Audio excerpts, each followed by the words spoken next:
like to call to order the Village of Westmont Board Budget and Brainstorming Workshop on Tuesday, December 9th, 2014 at 5:30 p.m. Roll call, please. Mayor Gunter. Here. The clerk's here. Trustee Addington. Here. Trustee Barker. Here. Trustee Barry is absent tonight. Trustee Nero. Here. Trustee Scott. Here. Trustee Seneca. Here. Manager May. Here. And I've got the whole cast, but this is Finance Director Parker. Here. And we have our Chief Accountant Olson. Here. Numerous staff. And a lot of staff, and I've written you all down. And would everybody please rise and join me in the Pledge of Allegiance? I pledge allegiance to the flag of the United States of America and to the republic for which it stands, one nation, under God, indivisible, with liberty and justice for all. I'd like to welcome everybody this evening. This is something that staff, in discussing this upcoming budget, I think staff had a recommendation that maybe the best way to approach this year's budget is for the board to get together and just brainstorm a little bit so that if we come up with a consensus on different ideas, the staff then can look into it versus just maybe spinning their wheels and looking at things that we wouldn't be interested in. So tonight I'm going to turn this over to Spencer, who's going to give the board an overview. All right, so I wanted to just kind of talk a little bit about the overview of the meeting structure because this is a little bit different than what we've done before. As you'll recall, last year we did have an early budget workshop meeting to try to do something similar to this, although the way that it ended up working out there was we kind of spent most of the time going over in detail some of the proposals from staff, and we didn't have as much of a chance to kind of give the board as much of a chance to have some input to be able to say, look into this, and these are kinds of things we'd like to see at the budget. And so that's kind of the goal today, is to have staff do minimal amount of talking and more to be able to get from the board's perspective what we'd be interested in. So we're going to go through it. The first thing we're going to do is a brainstorming session where we're going to have the board and also members of the public that are here be able to kind of brainstorm. And so I have up here on the board as well, you have in front of you a brainstorming handout that kind of goes over a little bit about brainstorming, kind of brainstorming 101. So the main point in brainstorming is to try to get all the ideas out on the table. And to do that, the best way is to do it in a way that's not judgmental, and so we kind of say, anything that you think of, even if it sounds like a silly idea, just go ahead and say it. We'll get it out on the table, and then, maybe if you've got an off-the-wall comment, maybe something that you say will spark something for somebody else. So anything that you think of, feel free to say whatever you'd like to do. And so just get it out there. We can get it on the table for discussion. We'll discuss it on the next agenda item. So when we're on agenda item number 5, it's just to try to get all the ideas on the list. And so we're not going to go into a lot of detail about the item. Don't be asking questions about somebody else's item. And then we're going to not make negative comments about the item, where we say, well, I don't actually think we should look at that. That'll come later on agenda item number 6, where we'll actually go in and discuss each of the ideas. But for the brainstorming item, we want to just get all the ideas out there first, and then we'll go through and look at all of them and decide which ones we want to do. So if somebody says, we should buy a whole bunch of pink ponies for the police to ride, go ahead and say it, and maybe that'll spark something for somebody else. Already have those? And when we get down to discussing it, you can say, that was actually not a good idea. I'd like to rescind that idea. Nobody will think anything of it. So Trustee Barry just said that, wasn't it? could have been. Could have been. So off the wall comments are fine. We'll go through and discuss them once we get to item number 6. And then when we get to item number 6, we're going to go through the list in order. And then we will we have some that staff has already talked to some members of the board about, kind of in initial presentations, talking to members of the committees, to the chairs of the committees that oversee that area. And so some board members are already familiar with some of the staff's ideas, so we'll skip over the staff's idea when we get into the detailed discussion initially. If there's time at the end, we'll go back and cover them, but we want to make sure we have enough time to get information about all the ideas that the board or the public put out. So any questions on format? I think we're going to allow the board to start out, and then I'll open it to the public after the board has an opportunity to state all their ideas. Okay. Spencer, it's still your, All right, so I do want to start off kind of listing some of the items. We've got some items that have already been listed as items for brainstorming, so I'm going to go through those very briefly first, and then we'll open it up for the board. So some items that have been talked about, we had as soon as we had posted the notice of the meeting, the agenda notice and the press release, we had a member of the public reach out to us and indicate that there was something they'd like included on the brainstorming list. And this was a request to look at increasing the water pressure at Ashton Grove. And so we've got that on the list, something we can talk about when we get on to item number 6. For something that kind of impacts the village organization-wide, we've got a discussion about interns. That was something that a resident had suggested last year, kind of at the end of last year's budget process, that for this year we should look into it. We had a recommendation from the Stormwater Committee to have some ongoing stormwater maintenance and jetting and grading. We've got, there's something,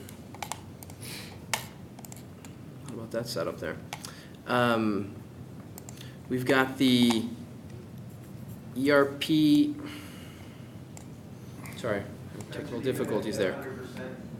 Sorry, what? If you have your visual at 100%. Yeah, I'm trying to make it slightly bigger so people can see, but we'll, if it does it again, we'll jump it back to 100%. So the Planning and Zoning Committee had requested that we look into gateway finding signs and as well as landscaping improvements along the BNSF line. And then the Environmental Improvement Commission had talked about getting a budget, and they'd had the very minimal budget this year, I think just a couple $100. So they were looking at having some money to do some more things with that. And then organization-wide, we're potentially looking at some enterprise resource planning software, so for finance, permitting, code enforcement, the works. We'll have lots of reorganizations as a result of the early retirement incentive, and any retirements we may have. We'll be looking at facility upgrades as well as the ADA transition plan. One item that was discussed is an increase in landscape contract with Westmont Park District, looking at a strategic plan for the village, looking at some adjustments with village-wide training. In Public Works, looking at some additional storage bays for cold storage, and then some additional tree work as a result of the Emerald Ash Borer. Look at replacing some aging vehicles and equipment like the hot patcher and the vehicle lift. Potentially looking at new fleet software. In fire, one of the items that we thought would be useful to address was the succession plan, as well as a revision of the pay scale, standard operating procedures. In the HR administration division, we are looking at a part-time HR assistant or benefits specialist. In IT, we're looking at some network infrastructure improvements to be able to improve some network security as well as the document management system. In communications areas, we're looking at questions about what we want to do with the village calendar, about possibly extending the amount of content in Neighbors magazines, doing some things for village-wide promotion, setting aside some funds to improve customer service, doing some additional branding and promotions. In police, some of the ideas that were mentioned, we're hiring a problem-oriented police detective. It's a position we've had before and lost due to budget cuts. Also looking at hiring an additional police officer to offset planned or unexpected loss of officers. So we've currently been, if we have 39 officers, we try for 39, end up with 38. So the plan is if we want 39, try for 40, budget for 39 and a quarter and get 38 or 39. Community development, we're looking at, additionally from the other items we mentioned, we're also looking at scanning of some street and planning and zoning files to get caught up with those archiving. And then in the funds other than the general fund, we're looking at a North Water Tower, hydro seeder for restoration in the water fund, as well as several water main projects. In the motor fuel tax fund, we're looking at Wilmette reconstruction, traffic in the capital projects fund, traffic light LED replacement, central business district alley reconstruction, and in the convention tourism fund, a sound system for community events from convention tourism. So that's kind of some initial thoughts that staff and the public and other committees or commissions have had. And I guess that's kind of to get going some ideas and then kind of open for other ideas from the board. You know what? Do you want to do this in order, or how do you want to? I think what's going to happen is somebody will start, and then you can go back and say something after. So if anybody's got one, you can just start. Any subject. Any subject. I think I'll just throw in, the entrance to the village hall, as far as the, either having it staffed or having a window on the, both sides, is just a wish list. Okay. While we're talking about the entrance, we used to have letters that said Village Hall by the park bench, and we discussed this, Trustee Barry and I, last week at a little preliminary meeting, and we thought it'd be beneficial to label the building that's Village Hall with letters again, so thought that'd be on our wish list too. I think they were vandalized, someone Where was it at? Exactly what it was. They were They got damaged and it was expensive to repair, so the rest were just pulled Oh, off. okay. Right out in right front. by the park bench, right up. Okay. I'd like us to at least do some kind of a feasibility study about going to, I hate to say this, but a full-time fire department. Yeah. I think we just have to look at all the options. Sure. Since we're talking about budgets right now.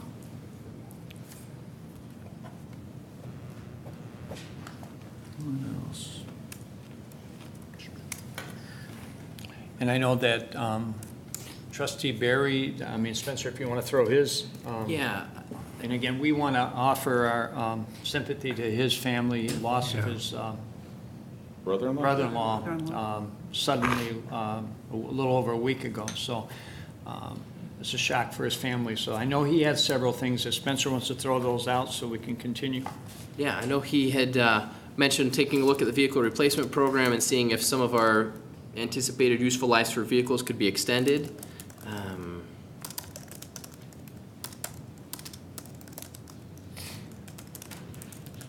And then I know he'd also mentioned some ideas about looking into engineering and seeing if there's ways that we could save by insourcing or potentially outsourcing different engineering functions and seeing what would be most efficient.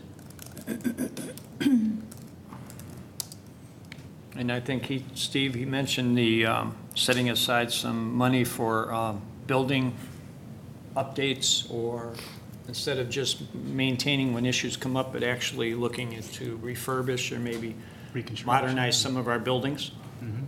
So that was another one of his thoughts.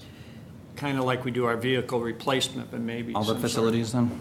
a facility. Just, yeah, whatever deemed necessary. 'Cause I Yes. know we were discussing to add storage bays in one, and why we continuously upgrade, and if maybe we need to redo them. Yes. Bruce? The other part of that facilities thing is to finish this back room space here. Yeah. I know there's Yeah. something in the thoughts there, but identify. It's something we're currently working on and will bleed into the next budget as well. But that's a good point. Along the lines of signage, where we have our Welcome to Westmont signs, perhaps considering, once again, a sign identifying all of our service clubs in the town. Lions, Knights, American Legion, VFW, Elmhurst. highlighting, like Elmhurst and many communities do. Yes. I thought we were doing it. It wasn't in the budget, so. Is there any other shared services we could have, police department-wise, with other surrounding municipalities, Chief? Anything that we're not doing that you're seeing other towns are? Okay. With certainly stuff we can look into. I mean, it's something like Downers and Lyle doing something that we're not, Right now, our could be doing with somebody our else. closest partner is with Downers Grove, and that's because of our partnership Right. with the VOC. One thing Chief Porter has, if we ever need to exchange vehicles, he needs extra unmarked vehicles, I can pull from his pool, he can pull from mine. We've talked about stuff like that.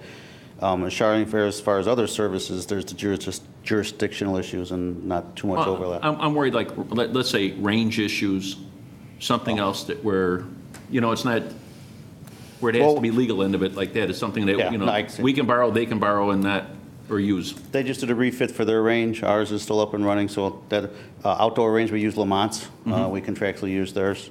If there's anything else, we try to look to see, but Okay. can't look for more. Okay. But how about if you take that a step further and throw on there any shared services for any department? Yeah. If we were talking Whether it's Public about. Works or it's. Yeah, anybody. We, Dragon or whatever, that snow melting machine last year, we talked about a couple communities. If we purchased one, then we'd be able to use it. So just throw that as one of our thoughts.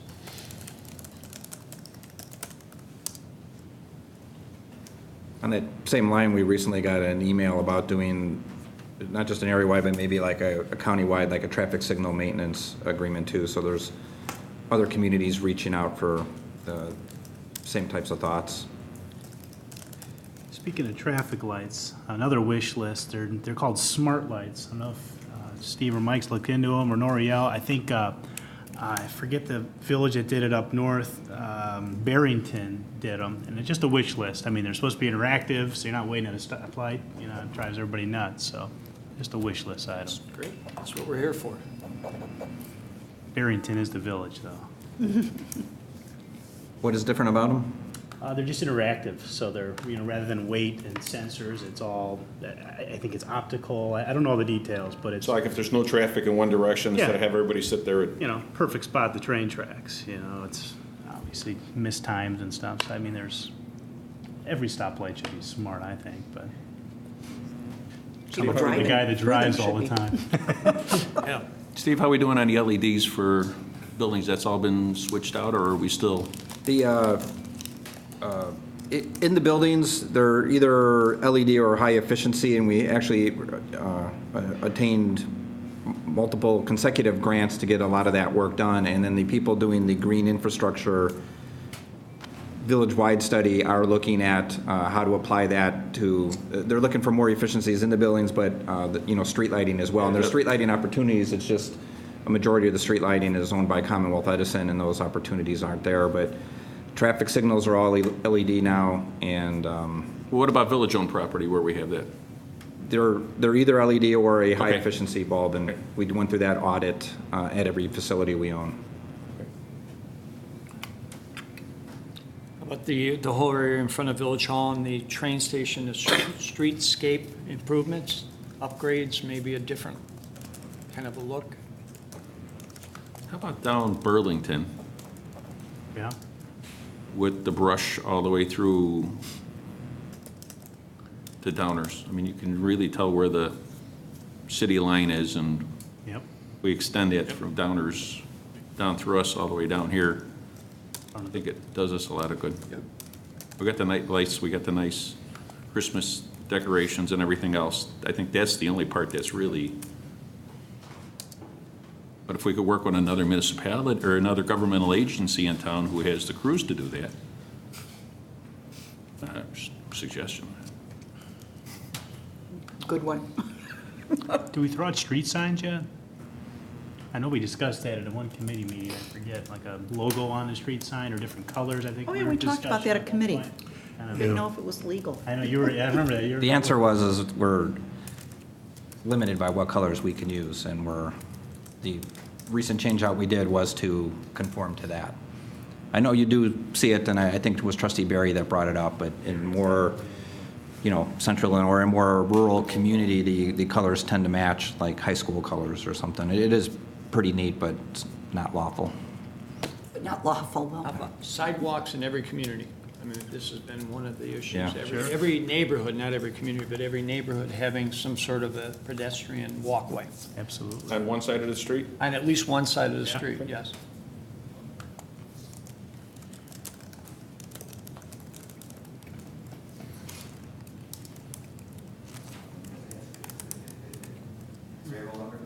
Oh, the Lions Club's raising money to put a overpass on Castle. Yeah, we've been working on that for a while now. Long time. yeah. Almost there. I got a couple of things not related to what's been discussed so far. I'm just wondering if we have enough money allocated for the Economic Development Partnership. You know, my thought is always that there's a ton of work to do. It's only going to get more busy. Larry Forsberg does a heck of a job, but I want to make sure that he has enough help and doesn't get burned out. So I think we need to look at that. We actually discussed that at the last, at the preliminary budget hearing that we had with Finance and Administration. And to see if there wasn't a way of moving a little more money that way, and because we think this is the time to strike. I think that's an extremely important point. If we're gonna move economic development, everybody else will be advertising, and, you know, and we're better than we were, but there's still a lot of open buildings, you know, even right downtown here on Quincy Street. So I think we need to do that. I've got one that I have thought about, and I'm not sure if it probably is a wish list thing. But department heads always come forward asking for, I want a new vehicle, or I want a new employee, or I want something else. I'd almost like to make a requirement that every department come up with some cost-saving / environmental concern savings, a recycling program within their department, a reuse of the water, a support, whatever. But almost say, look at, do something that supports us, do something that supports, even if it was nothing more than getting that department to volunteer to help with the electronic recycling program on a Saturday morning. Every department do something that will save a couple of bucks within us.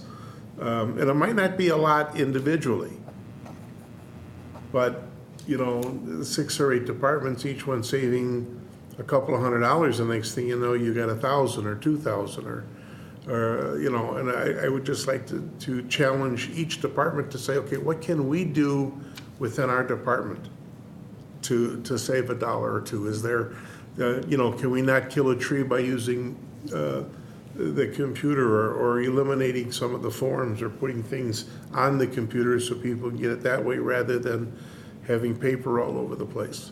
It's just an idea, again, to go along with some of the other things that we've done. But just challenge the department to say, you want to ask for more money, that's fine, but we want you to do this. It's on the list. Bruce, you had another one. Yeah. I'm sorry, Bruce, I That's interrupted. all right. What we were discussing the other day, and there's a code enforcement meeting on Thursday, but what, they're doing a much improved job over there in code enforcement, and what I'd like to propose is that we allocate some money for some weekend or on a half year or a seasonal type thing where we have an officer available on a weekend, whether that's Saturday, the do-it-yourselfers do a lot of work on a Saturday. You can re-roof a house in a day, just to have that ability to have somebody out there doing things Saturday or, Sunday stuff, but maybe extend it to Saturday and maybe not all year, but part of the year. Go ahead. The other one that I wanted to say is that as of today, I think probably our Westmont First budget is used up for this year. And what I'd like to see is that extended and increased a little bit. My guess right now is maybe an additional $5,000 for the programs. They're starting a lot of programs, and we'd like to have those continue and improved upon. So we're gonna need some additional revenue to do that. Throw a wish list, TIF bonds. So, Do we know how much we really should have in there to get the ball rolling with anybody? Is there a set figure to where someone sits there and goes, developer-wide goes, you don't have enough in there for me to really be involved or be interested in it? Where should we be at? Great question. yeah. Where are we? That sort of Where are corresponds. we at? Yeah. The last With the time I looked, bonding about comment. 19,000 was the, How much? about 19, at the beginning of Right. last budget fiscal year, it was relatively low because we just implemented Right. the TIF district. Handles about a parking spot. Yeah, yeah. Yeah. And the issue bonds, you've got to have money to be pledged, so Right. it's a wish list. So- Right, yep, we'll get it on there. Talk about it in more detail at budget time, absolutely. I think another one is really related to TIF is criteria for how we're gonna spend that, like bonds, or if we're gonna give a developer X, Y, Z for whatever. If someone comes, we really don't have any guidelines to follow, it's gonna be, we should kind of come up with some plan or keep it consistent. And figure out what other communities have done that didn't work. Yeah, Yeah, we were one of the last to do them, so Yeah. we've got a lot of. got a lot of people with experience out there. have another one, the ability to pay permit fees online and get your permit without having to come into Village Hall. Perfect example is the portable storage pods. I know I mentioned one in committee meeting, just an easy way to do it. Make it easy for people to pay their fee and get their permit. You know, something like that, there's really no staff involved other than paperwork. You know, why inconvenience them? Half the time they don't get it anyways, they don't think, but there's other ways to make it easier. I'm sure there's other permits that would work too, but it's the first one that comes to my mind. Larry, can I ask you a question? What was that comment we had talked about a week or two ago about that advocacy group for the transparency and everything? Is there something that we're lacking that we should be doing? A lot. Are you talking about Trustee Darrow's email with the transparency? Right. Actually, that's, we're working with that group right now, and we've probably come to 75% compliance, and there's a punch list for things for us to follow through on. I don't think there's any budget related to it. It will Okay. take staff time, Okay. but myself and Glenn, I think, can take care of most Okay, of it. good, It's just good. looking for board direction at this point. Yeah, there's a couple things that we were hung up on that past boards didn't want to do that we got to decide if we want to get that A, we got to do it. Right, okay, good. Thank you.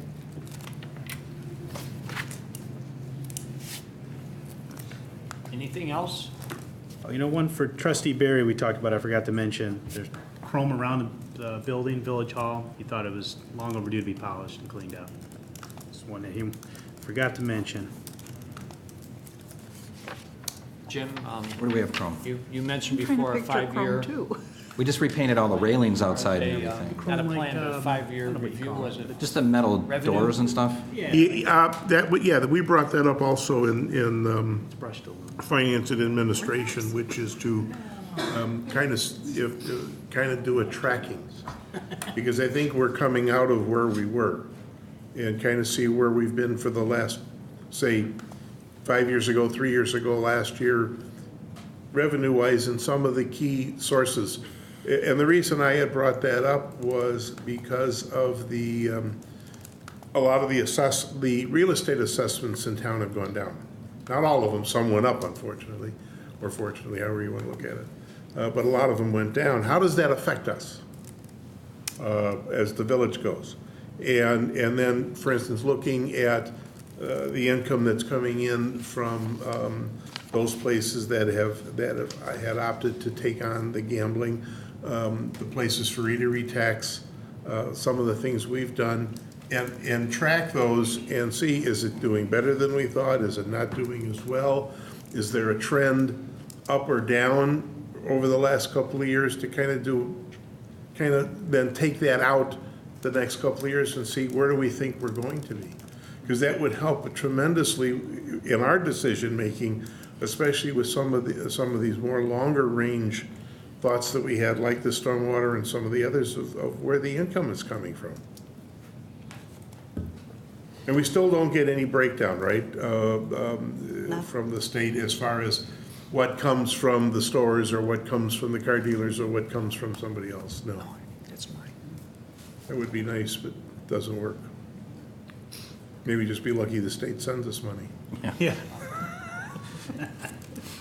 We keep hearing Amnesty Day, so I don't know if you want to have this, just a cost of what it would be for one, or do we, 2 dumpsters somewhere where people can bring it, so. Oh, that's, yeah. You know, you dedicate, a Saturday, you have one at the garage, you have somewhere else, so just a thought. Yeah. Seems like communities just inherently just keep asking for more. And it's, whether it's the schools, whether it's the county, whether it's the state, whether it's the village, to run it, it just takes money. What do we give back besides services? I think we're missing the boat that we need something, token gesture, something, to give back to sit there and say, here's a free one.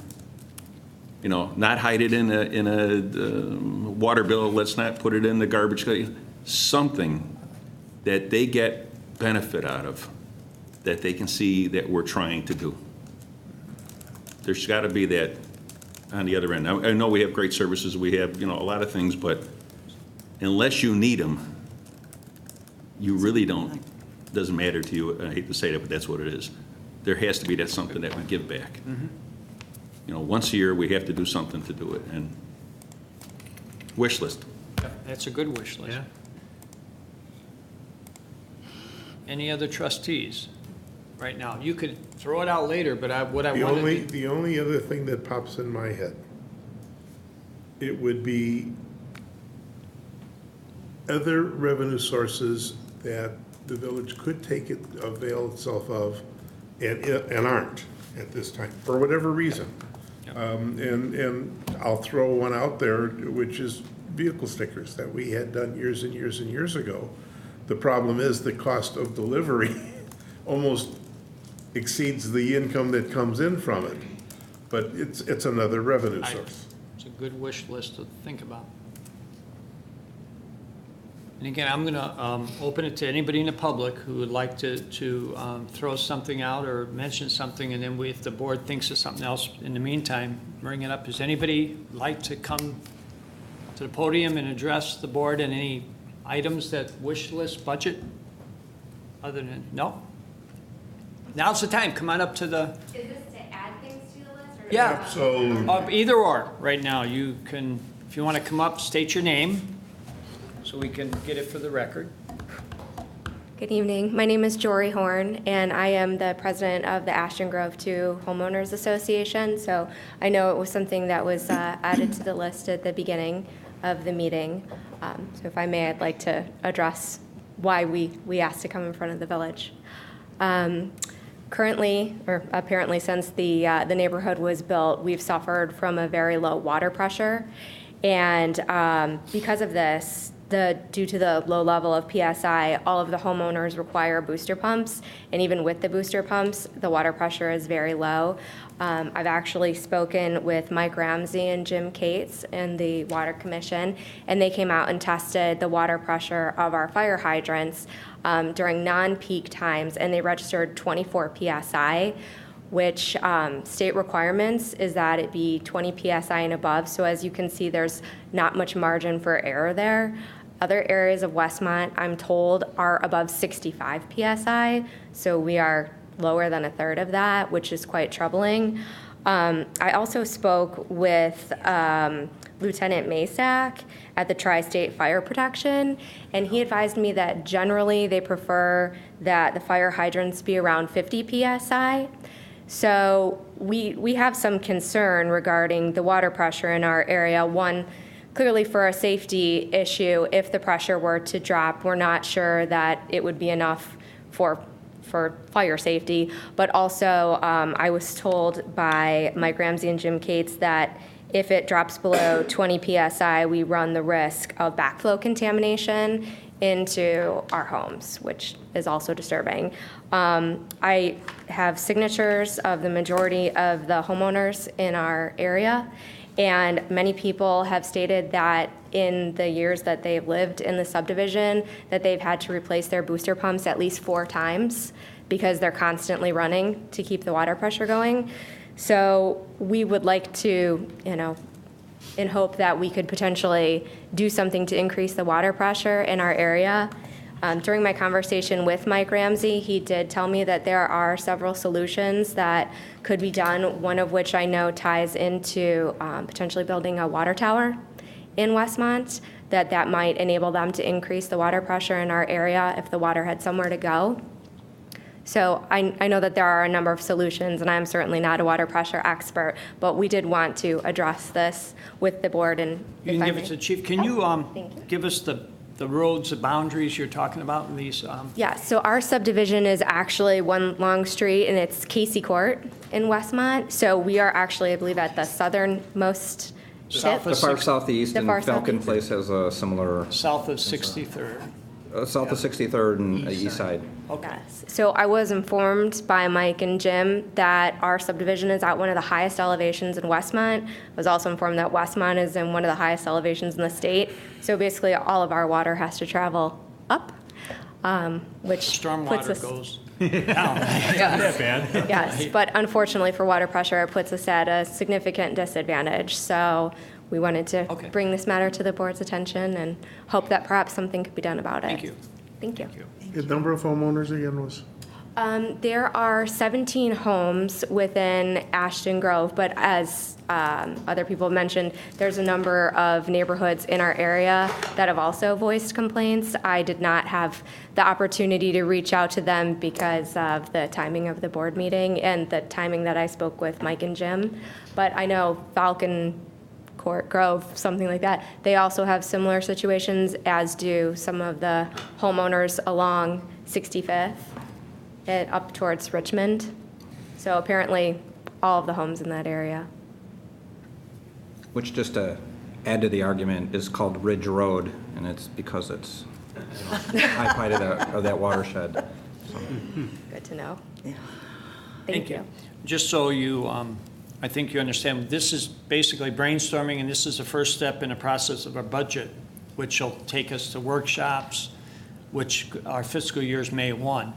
So like we're throwing these out, these are things we're going to have staff look at or not look at as we go to part 2.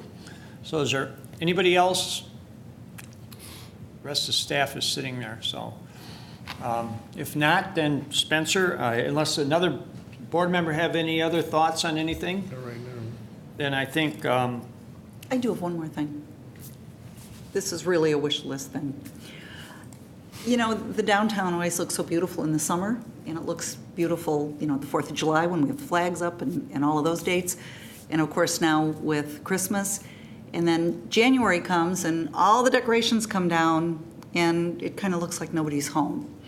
And I wondered if there would be some sort of foliage or something we could do in that dead area when we have nothing else going on, just to make it look more appealing. Just throw it out there as a wish list thing, because I know it's very costly.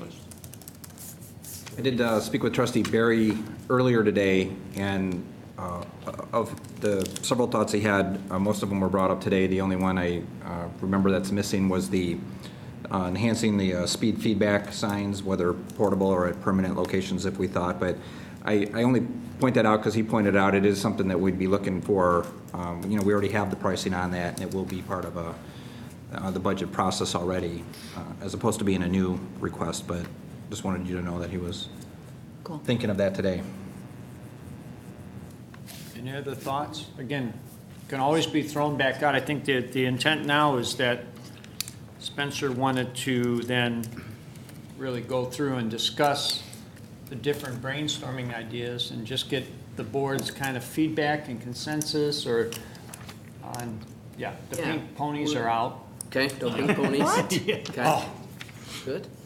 What do you mean the pink ponies If you'd are out? like, we could, if we want to take just a short little break, we can go and print this out and have a printed copy for everybody to be able to look at, in addition to just having it electronically, if that's I think beneficial. everybody's shaking their head, so I will call for a 5-minute recess or 10-minute recess. We can come back and actually look at all the items and talk about it. So we're in recess. Thank you. To call the meeting back to order after our brief recess. Again, the meeting's our board budget brainstorming workshop, and we're on agenda item 6. We basically now want to have Spencer, which he provided us a list of, all the different sort of ideas, wish lists, and then just for discussion to see if this is something we want the staff to pursue or not. So Spencer, the floor is yours again. Okay.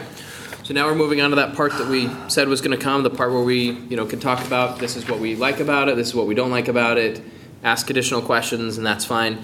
Staff definitely won't have all the answers tonight, and that's kind of the point of this, is to find out which answers do you want us to go get so that we can spend the time doing the analysis over the next couple of months to be able to present the different options to consider when we get to the budget workshop. So we may be able to answer some limited high-level questions at this point, but the main purpose of this discussion is to try to find out which kind of questions do you want us to answer, which areas do you want us to focus on for future consideration at the budget workshop. So I think we'll just kind of go in order. We have the list sorted kind of by group. So first of all, it's sorted by who was submitted by. We'll look over the board items first, and then do the staff submitted ones last, because again, if we run short on time, staff is already aware of what they've talked about. There's already been some initial conversation between staff and board on those. So we want to make sure we have that same conversation on these items the board suggested. So they're first sorted by who submitted them, and then they're next sorted by the kind of the area that they cover. So communications first and community development, and then kind of getting into it. So we can kind of look at similar things at the same time. So I guess we'll just kind of start off with the beginning one. We had advocacy for transparency, website enhancements. I think we kind of initially had some comments about that may not require any additional budgetary comments, any additional funds for that. I don't know if there's any other thoughts or comments about that. We need to do that anyway. Yeah, you've already started working on that from what I gather. Right. Okay. Okay, so do it but no budget impact. Okay. Train station streetscape improvements and upgrades, which goes, I think, kind of hand in hand with the next two. They all kind of go together with improving the railroad appearance in Downers Grove to Clarendon Hills, and then potentially working with the Park District to look at that. So any thoughts on? If I can add this, the streetscape part and the improvements in and around the depot are being looked into already by the group doing the green infrastructure look. So that is kind of already in progress. The improve the railroad appearance, actually the first time it's come up many times, but in the past year, the first time was when you had the village board tour of all the facilities, and we were in that back lot behind water, talking about not just the water division and its appearance, to the railroad frontage, but the efforts we went through with the fencing and cutting down the vegetation and maintaining the railroad right-of-way on the other side of the fence, and then around the corner just to Cass Avenue. But going further down, and then there were other developers and potential development, down East Quincy, and then this turned into a conversation about having a master landscape plan for anybody to follow, and as they come in and do these improvements. And Bales had a similar concern. We have the Westmont Center, and then going the other direction, like was described, was all the vegetation. It's all in the railroad right-of-way, but if it's not bothering train operations, they don't care. But I've had initial conversations with BNSF about, when I talked to them, it was just about our property and then doing landscaping immediately along the property line, but in the railroad right-of-way, and they were immediately open to it and will, work with us with whatever we want to get into in there. And do they have grants? They don't have grants there. No, this is all the way down to the railroad. When I talked to them, I was Close to just the talking tracks, about I mean, that on the it, water. close to it? Yeah. I was only talking to them about water, but, they answered so fast, I'm sure they would be, amenable to any improvement, any investment we wanted to make in just the aesthetic appearance of the whole corridor. And I know it's being described because you don't have to go very far east. Actually, you just cross 294, and I think 75% of Western Springs and 100% of LaGrange is all, beautifully kept, and it looks, pretty. it's like a parkway. Thousands of people Can we come look through at maybe Westmont every and day. see if we could use convention tourism funds for that, or partially? That is welcoming people into our town. Definitely promoting community. Good idea. In this points that you were making there, Spencer, is the signage isn't in there. It's coming. Yeah, it's farther down the list. Okay, I'll wait. Wait. So are we supposed to just give you a yay or a nay, and then Well, I think additional if there's a follow-up? consensus among the board that staff should look into it. Okay. I think they already are. Yeah. Yeah, Yeah. Okay. cool. But then we have to find out from the staff that not only are they looking into it, are they going to do it? Well, and what's What's the it going cost? to take? I mean, And the the cost, cost. exactly. Yeah. Right, yep. Well, that'll be further in the what we'll budget find out. Okay, process, okay. and then we'll spend time investigating it. Okay. I think the idea is if there's something that we're not, want them to consider, they don't have to waste Right. their time on it. It's like working with the Park District, that's. Don't want to we're not waste their gonna do time. that. Off the table. Yeah. So we're willing, interested in looking at all avenues of funding that and, Tohoto Motil, and then looking at, all different ways of, working with other governments to look at it. So work with Park District too, continue to look into. Consensus, okay. Yep. All right, adequate funds or additional funds for economic development partnership. Something we want us to kind of talk with Larry at the chamber about and see what other different ideas we may have now that we've kind of gotten into it a year. Any other? Yeah, my thought is that, the people that are working directly with that, make sure that they have the resources to be competitive with the other towns. They're talking to the exact same people we're talking to. So, and they would know best, but, if they sell themselves short, they're just gonna get burned out. Well, and the point that was made at Finance and Administration when we got into this was, this is the time to start building some of the information packets that, and spending some money, because our school system 201 has gotten such unbelievably high marks. Market continues at a very high level. We have a lot of positive things that are going on within the community. We have the 2 TIFs. I think there's a whole bunch of stuff that we can go to somebody with now and really do the selling. But all of that takes money to be able to reach the message out. And Larry is fully aware of that because I told him that we had started that initiative. And he definitely would like to see us do something. Again, where does this all fit into the scheme of things? So that's excellent. And I think the comment was made that we're about not quite a year into it with this partnership. So I think Larry Forsberg would have a pretty good idea of what he would need budget-wise for the next fiscal year. And I think we're all in agreement that we can't sell that too short. Okay. Okay. Code enforcement work on weekends for part of the season. I think we'll do that. We'll consider that during the existing budget year, and we're going to talk about that Thursday at Code Enforcement Committee. Is there any way to rotate a full-time person once a month to a Tuesday through a Saturday, just to have them available and do paperwork even on Is there a way, sure, you just, Once a assign month. it and then you have the, Or if you could even make it maybe more attractive by having them 1 week out of the month work 6 days, and then have a 3-day weekend another week. Yeah. You'd only be looking at it's a nicer just- weather anyhow, time-wise. It would only be limited, seasonal. I will also add that we already have an existing part-time code enforcement person that is available and has interest in night and weekend work. Now, at night, it's dark at 4 o'clock in the afternoon now. There's not going to be a lot of after-hour stuff, but in the summer, certainly, and she had been doing that last summer as well. So it's a good idea. The consensus, we could use some weekend eyes. Yeah, absolutely. Yeah. Okay. All right, the next item was looking at TIF bonds. I think one of the comments kind of that was made is, it could be tricky because you have to be able to have some revenue there to pledge. So it may be difficult to pledge actual kind of the traditional alternate revenue bonds. But one thing that we have done is done developer notes where we work with the developer and say, you can get the lending and we will pay you as we get the money.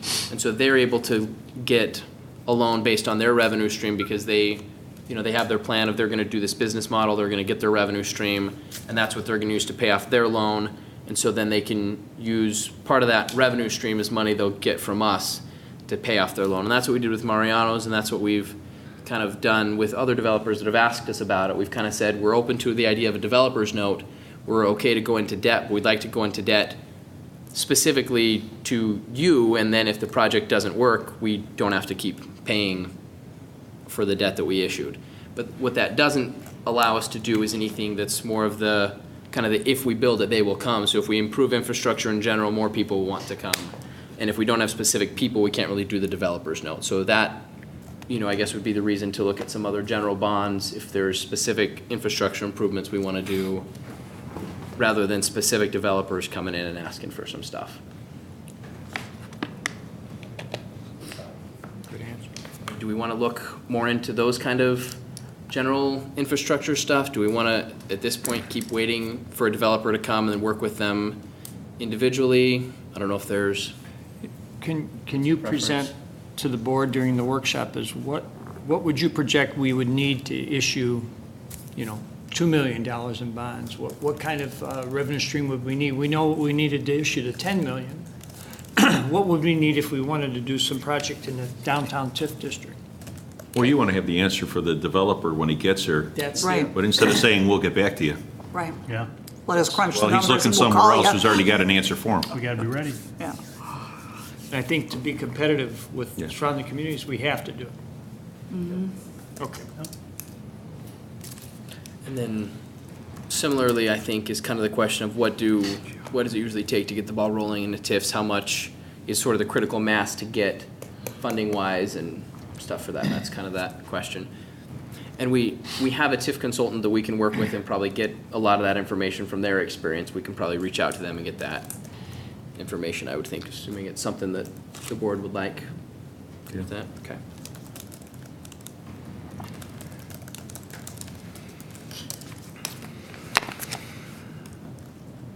Okay, and then criteria about how to spend TIF funds. Yeah, so again, we can kind of work with our consultant, I would think, and we probably want to, I would assume, address it at some committee of the village board to kind of come up with, here's some things we're interested in, here's some general criteria. Or, we could even, well, I don't know if it would make sense, but I think Bob alluded to it, these other communities that have done TIFs. He said, what'd they do wrong? Well, maybe we want to partner and say, what'd you do right? What kinds of incentive packages did you throw out there, and what did you hold in your hip pocket to throw out there later? So that we have something real. And you might have to do that with a community that's not your neighbor, too. Exactly. You don't want to Absolutely. have them feel threatened because Maybe they're trying to steal theirs. Displays or Right, one right. of those, Heights, Elmhurst, yeah. LaGrange. Plus, would we be bringing our TIF consultant in anyhow at that point there? I mean, or are we done with him? Do we still have an agreement with him that if we get a developer to come in here, we can bring him in?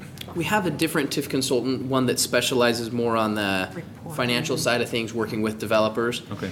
The one that we had initially's specialty was really in getting the TIF started. Okay. But we do have an agreement with another firm that's more on the financial side to be able to help us with those kind of things as we have. Okay. People that come in that are interested and they can just kind of give us general advice. Okay. And we already got some criteria, because in the downtown TIF district, we've already committed a certain percent of the funds to assist the school district. Yeah. So there's already, I think it's 25. Yeah, 25%, and on Thursday's meeting, you'll see in the finance ordinance that we're paying, I think, about just over $1,500 to School District 201, because that's 25% of the $6,000 that we got in the TIF that year, From the current year. downtown. From the downtown TIF, so we will be paying that, you'll see that on this finance ordinance, just as a payment. It's not enough money to require a purchase order at the board's level, but you'll see it in the finance ordinance. Does that just go to their general fund? Just side question, we just No, curious. Is they it have some earmarked for- specific requirements, and I believe it has to work towards like capital improvements at Manning School. Good. Okay, So, perfect. which is in the TIF district, and so it has to go just to that. Yes. So I don't know what they'll do with the 1,600, but that's where it will go. Yeah. And I think to go along with your criteria, we've had discussions on the remaining 75%. How much do we want to provide to a developer, and how much do we better keep to improve our infrastructure there? So, I'm with you. okay. Plus not having I don't want to say a complete policy, but, you've got the ability to one-on-one work with everybody that came in there. If, to have a policy when does the criteria apply, then anybody that comes up with an idea that happens to fit that criteria, then you're kind of obligated, to work with it, and it might have not been something you anticipated when you set up the policy. Similarly, someone's going to come up with an idea that, we didn't think of that was very creative, and if it doesn't match the guideline of the policy that, was written to apply to all, so it's kind of a feature of the fund that, to be able to look at them one-on-one and see if you're interested in it. But that doesn't mean you can't set up, reinvestment programs. I mean, like the facade grant and things like that we can't create these little sub-policies, that would dedicate a portion to it, but Yeah, I think you might want to retain flexibility for the rest of it. I was just getting to, how do we promote it, that we got it? We can't just say we have TIF funds. We have TIF funds for X, Y, and Z, or come to Westmont, like Bedford Park does all the time. No, that'd be Instead of- Bedford Falls, I think. I mean, That they sound always have familiar, their Jim? Yes. Direct advertising. That was a fun- It promotes it with specific things, but yeah, I mean, you gotta be Sorry. flexible, but. Sorry, Larry.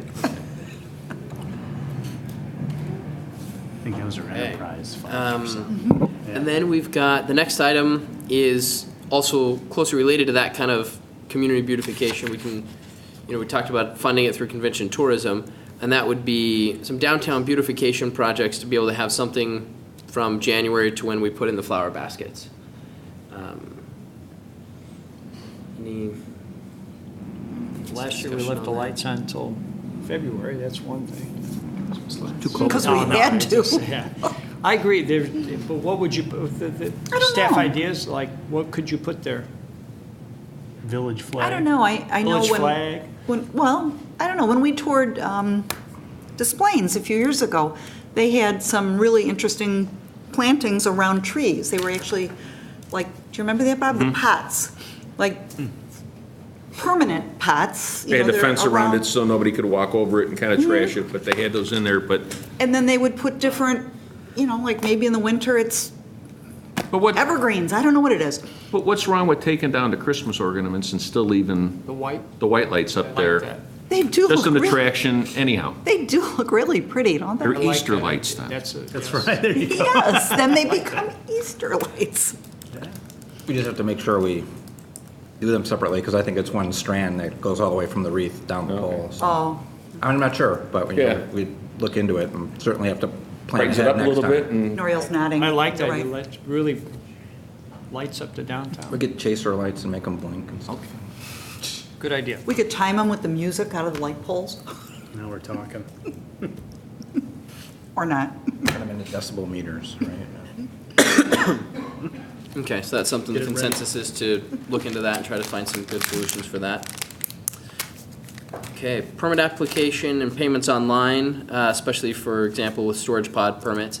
That is something that we're currently looking into. Glenn in IT is, looking into a different system, and we'll continue looking into that to use with our current system.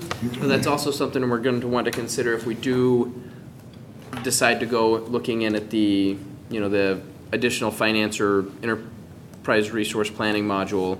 If we look at a bigger software, we want to make sure that it's compatible with some online payments, but we can look at some vendors to start doing that now to make it a little bit easier. We've had, people talk about being able to pay parking tickets online, being able to pay permits online, being able to donate money to special events online, and that's, I think, some general things. It would be nice to be able to do more things online. Right now, the only thing that our system lets us do online is to pay the water bill. I know there is a system that's not too difficult to implement that's done through the state, but then it charges the customer an extra fee for doing it online. And I think previously we've been hesitant to do that. So Glenn's looking at some other alternatives that we don't have to necessarily pass on that fee to the resident. So I guess if that's something the board wants us to continue looking at, we'll definitely continue looking at. Is that kind of the general consensus? Okay. All right, the 5-year review of revenue and key revenue sources and projects. And I think the next two down also deal with the same thing, the gambling revenue specifically in places for eating tax. And, that's information that we put together, we track on an ongoing basis as is. And so that's certainly something we could present to the board. We put it together for our submission for the GFOA annual budget. It's certainly something we could present at the board level. If that's kind of the board's general consensus, it would be helpful to see that level of detail. I'm still just amazed at how much is video gaming. It's amazing. The next item that's listed on there is get some more information about how detailed we can be with state sales tax information. And there was a law that was recently passed that does now allow non-home rule communities to get the same information that we could have when we were home rule.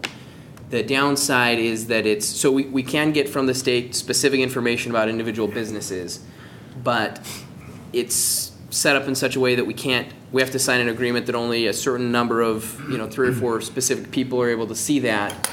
And then we have to sign an agreement that we're not going to use it in any way that would put that information into public record. So we can check with, we can look into that with John and see how much of aggregate data can we do. The state has some big, aggregate data, so we can see how much is sold on car dealers and gasoline together, but not just the car dealers. We can get a rough estimate about restaurants, but we can't specify, downtown or downtown restaurants.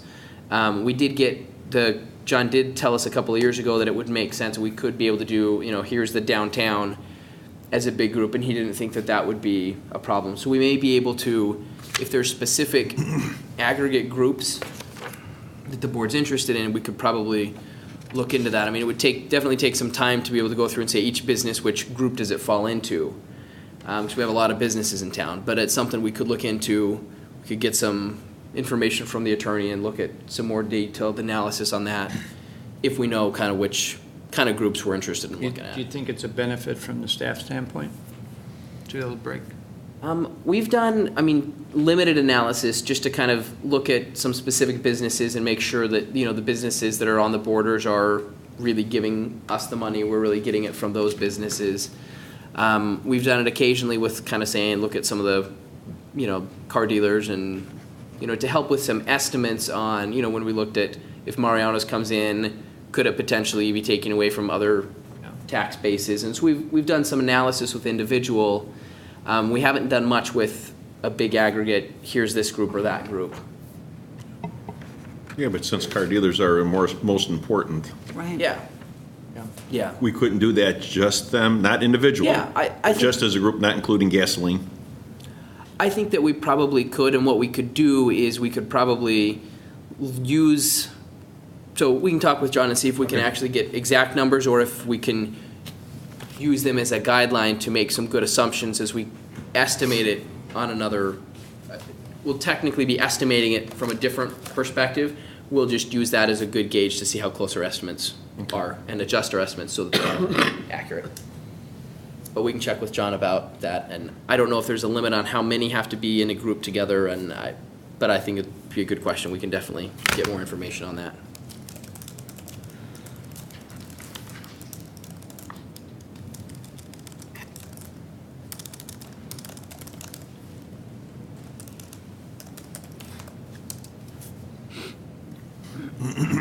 Okay. List of other revenue sources that we could use that we are not currently using. For example, vehicle stickers. That'd be a helpful list to get. I think we put a lot of that together just a couple of years ago when we were first looking at the loss of home rule. We can, bring back a lot of that information that Anne Marie, one of our attorneys, put together. So I think we could do that. Good. At least kind of get the list. So we could probably get the list fairly simply. If you're looking at wanting to have us go through that list and figure out how much revenue we could get from each of the lots of different sources, that would be a lot of work. We may want to just kind of present the list first and then see if there's any specific revenues we want to target rather than figuring everything out first, because that would just be a lot of We're all opposed to time. vehicle stickers, no reason to do any work Yeah. on it. If we're all in favor of it, you could. And it may not hurt that the public knows what we're not doing. That's right. Yeah. Good idea. Good point.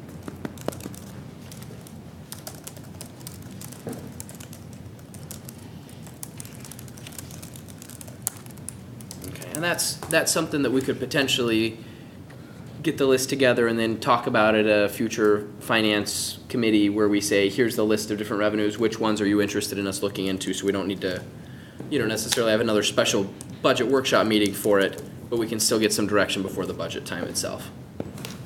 Okay, feasibility about a full-time fire department.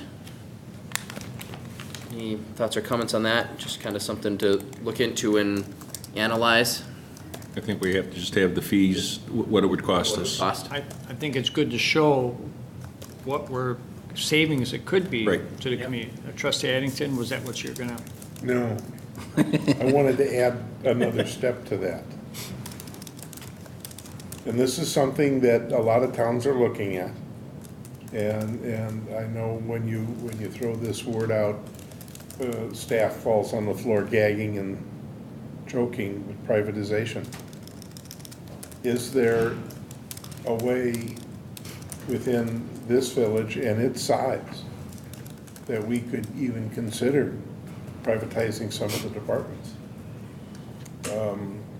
I've seen it work in other areas where I think where we've seen it work before has been smaller communities or communities that are in places where they had, for instance, a fire department or a police department or another department that had a large town next to it that they could just get folded in.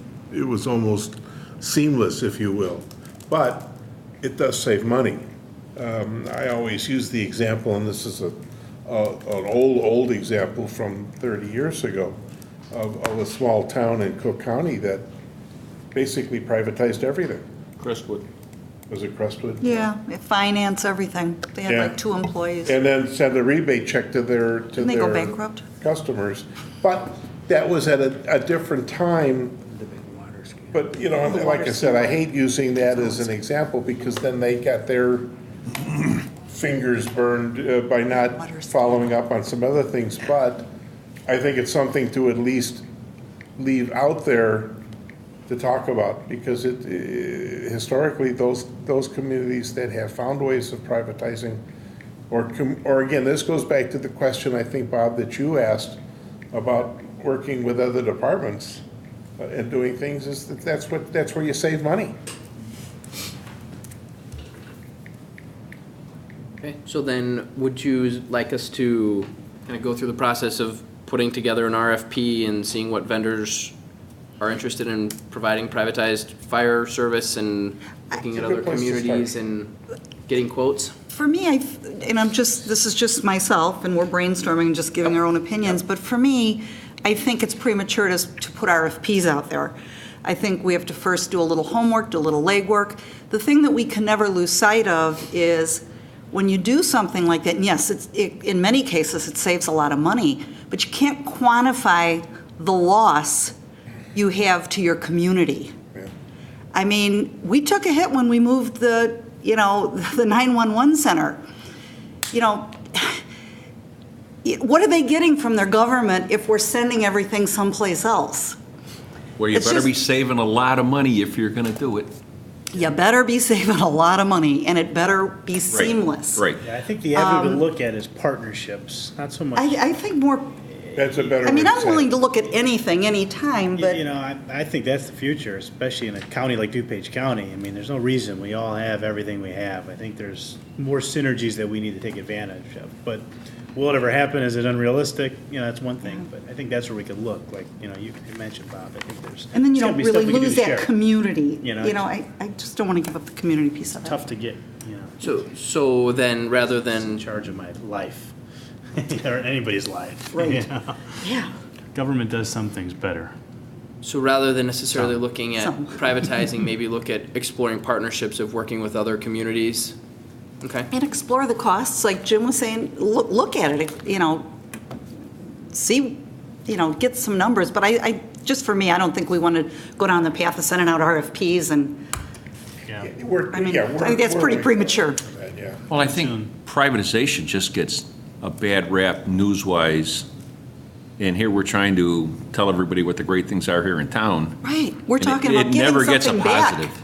It always gets a negative. We're talking about giving things back, Yeah. not taking away. Yeah. With going private with the fire department, I could see a huge cost savings of a full-time, but we're already got a pretty inexpensive way to Yeah. provide fire services to our community with our own personnel. So, But you still have people in the community who ask the question. yes.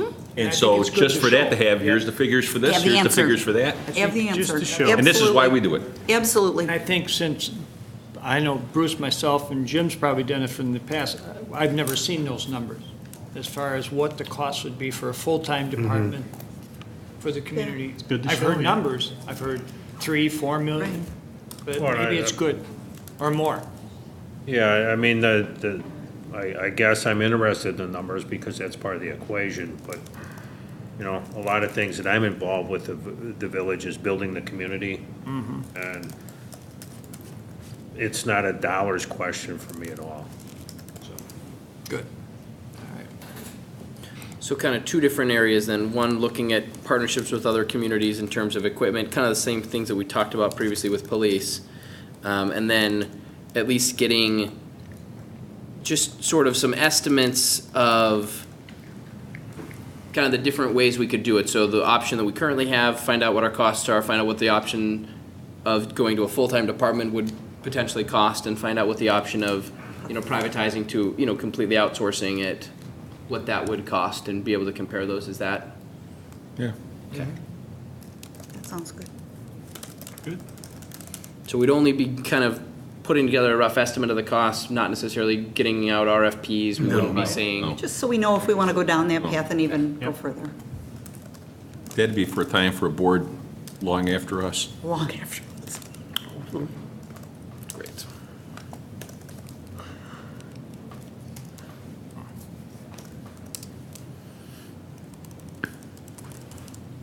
Okay, Westmont first budget increasing a little bit, say an extra $5,000.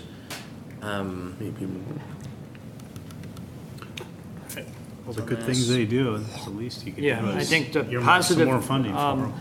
momentum they've had, I think it's well worth the money spent, Yeah. so. That means we'll be expecting twice as much now. Yeah. Yeah, They tend to bite off more than they can chew already. Yeah. Thanks to Mr. McIntyre and his assistants. I like it. He's always got action items, you know. It's a specialty.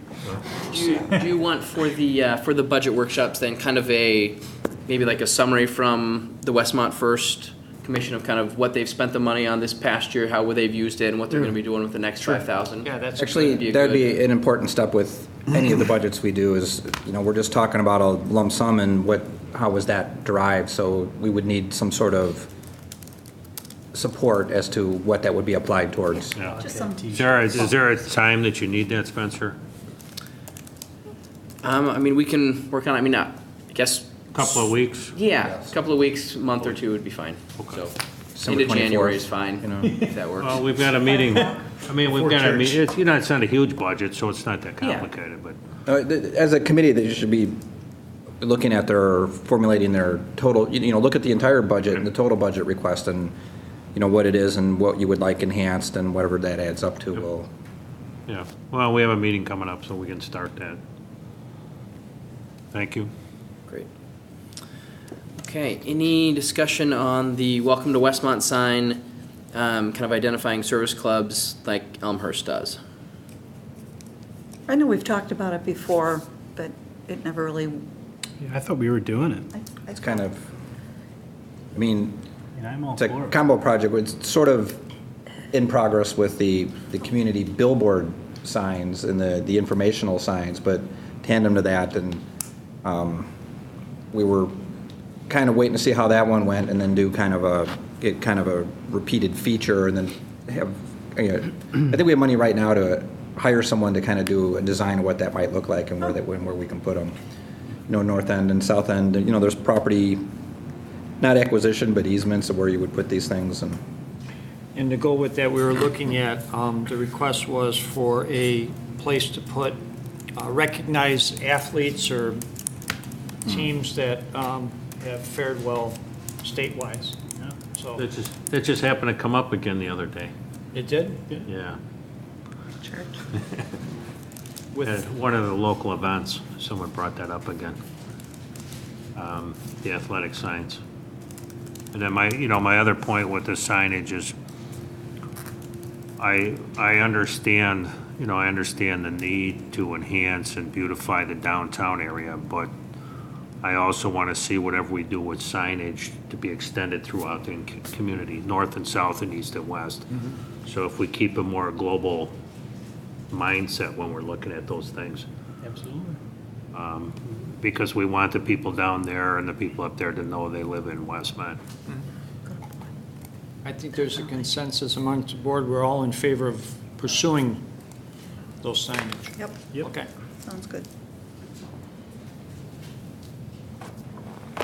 Okay, other shared service for other departments, we can kind of look at that in general, get some general ideas. I don't know if there is any specific ideas any board members have for specific things they want us to make sure we look into.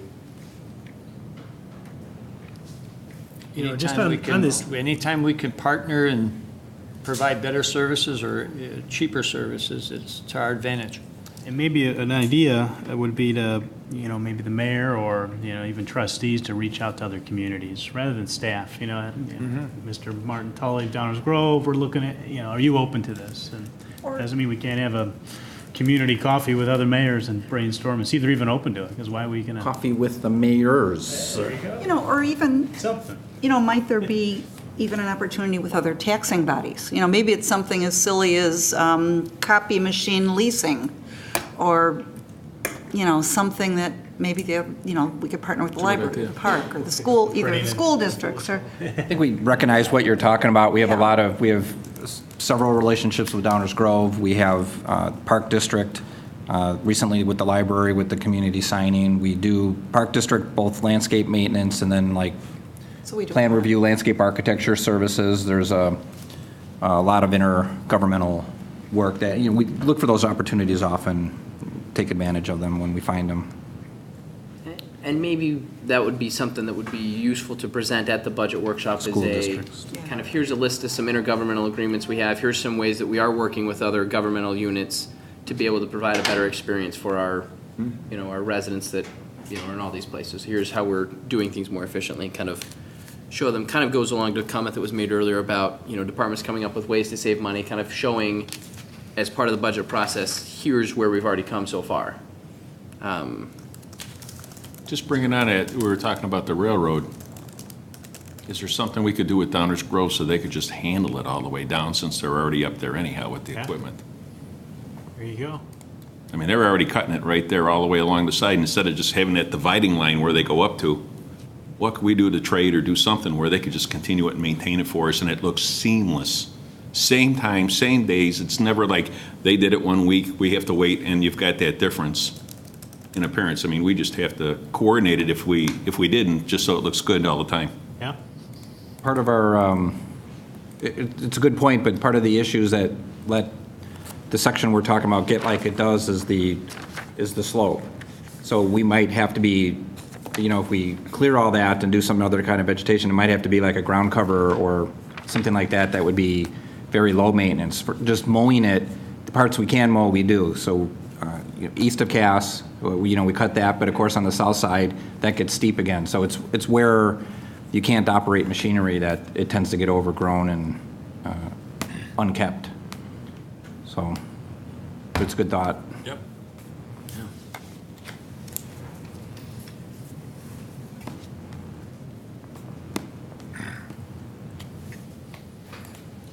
Okay. Require that every department come up with some cost savings or environmental savings program. That can almost be sort of a competition or some sort of, see if every department can come up with a, I know trustee Addington suggested that, but anything we can do to be environmentally Save money. positive stand. Yeah, save money, so.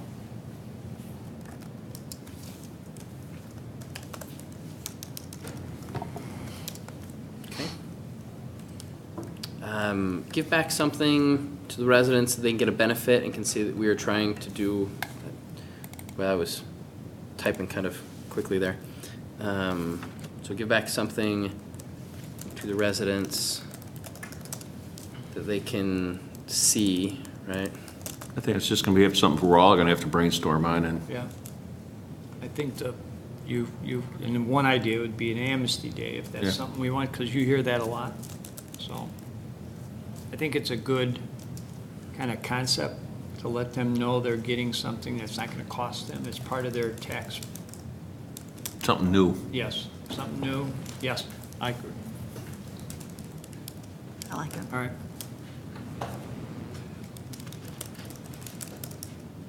See, I always thought Spencer could type and talk at the same time, so. He usually does. Usually you do, I think you're concentrating on making sure. Just when he says what he's typing. Sorry. Makes it easier. Or whatever. Okay, so police has other So we talked about some other shared services with police, like range, equipment, et cetera.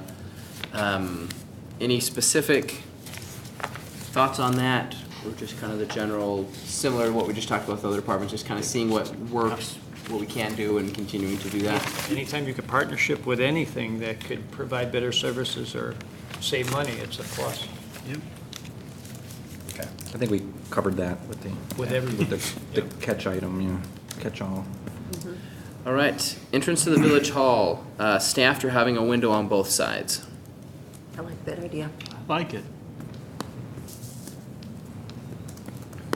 Be nice if we Can could, we pay if with we could it? accomplish Convention and that. tourism? We could ask. Yeah, it's worth a shot. Doesn't hurt. Yeah. McIntyre's looking for a desk. You know what, he could have his office. He could sit at that desk right there at But the I front think door that the number one, with a coat. what do you hear the public say? They come in and sometimes, I know we did signage. Yeah, well, when that was staffed, it was different. That was, greet every person that came in there and went to the correct place. We have the, obviously, the clerk's office is on an angle, or now we're called the business office, and that gets the most of attention when you walk in. And, we've spent a couple of years taking the other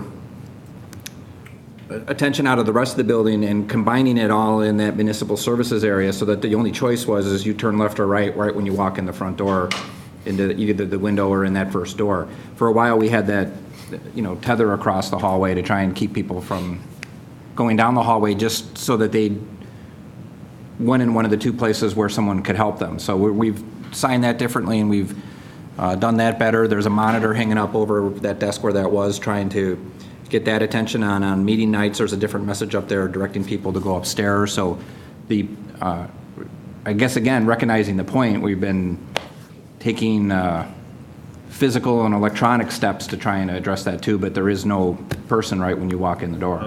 And it makes a difference. That's the problem, though, because nothing says welcome more than an empty desk. So if there's not going to be anybody there, that thing should be movable or gone. Or Yeah, put the the only desk thing in the that- center of the aisle. Yeah. Took us from Past the doors. pulling that out is we don't know what the floor's like Forcing underneath it. Area rug, Doors. area rug. Brutal, though. I mean, I don't know if it's wide enough, or if it's too wide or not, but if you put it right there in the center, right past the doors for each side there, then Be enough room for handicap accessible if you put that in the middle of the floor. It's attached to the floor, isn't it? Yeah, it's probably built in. No, I'm sure we can get it out. The question is we never, and then it used to be the ombudsman, so there's the whole phone network Yeah, okay. through the floor there, so there would be some floor repairs, but, carpeting, an indoor-outdoor carpet right inside that lobby would solve that. Yeah, you can buy a heavy-duty area rug that lays, custom-fitted, lays right in there, and that's actually movable. Yeah. We use that at the church all the time. But I do think, the idea of having a window on the left side there, it's open where you can see live people. Because there is activity in there, and that, it has to be more open and more inviting.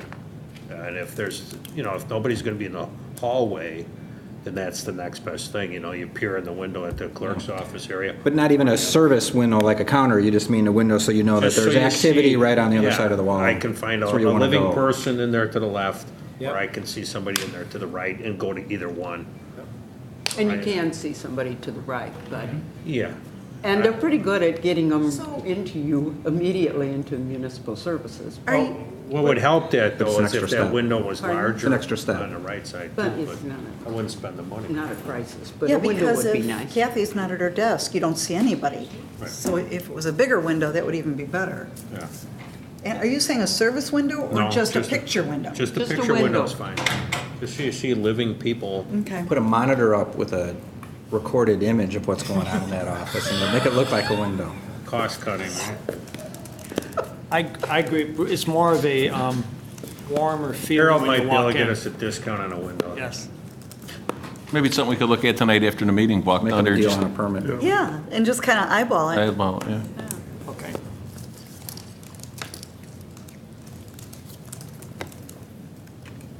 All right, label the building Village Hall. Great concept, It great idea. was until we Yeah, got the, the vandal. I think we should, When the metal lettering came down, we did mark the glass, but of course, it's a much smaller scale and it's white vinyl and it's not obvious.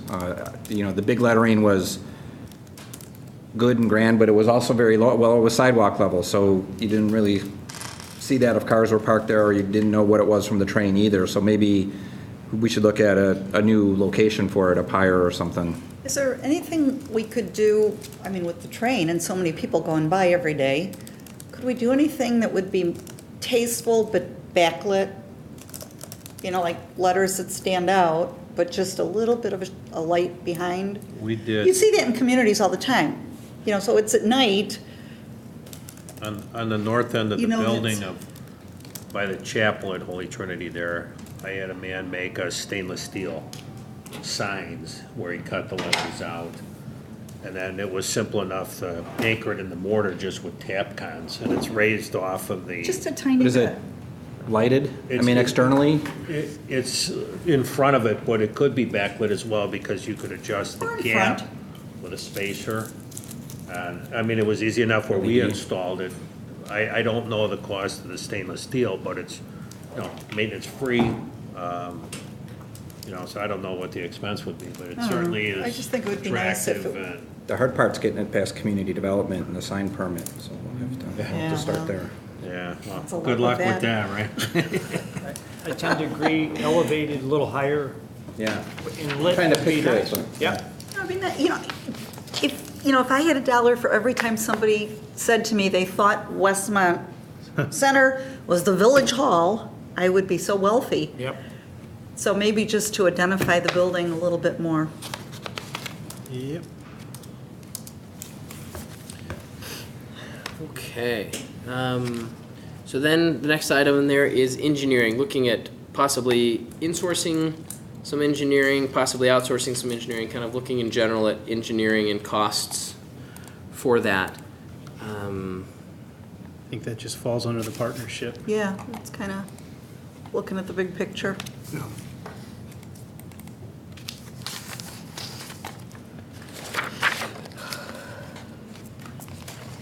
So that was, okay. Just kind of look at it, see what options there are out there. We kind of do a combination of both right now.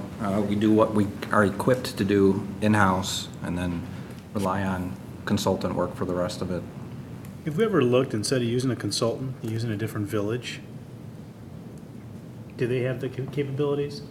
The only reason I bring that up is I remember a professor of mine was the village manager at Highwood, and they would partner up with Highland Park because they had a huge engineering staff, and it was a lot cheaper than using a consultant.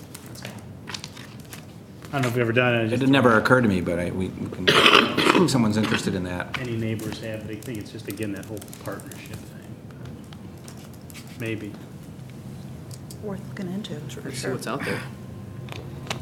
You know, I think, Harold, at what point is it cost effective to have your own in-house if you're doing a lot of projects? I think that was the idea, and when is it more effective? And I think we've been more effective by outsourcing it because we didn't have a lot of engineering demand.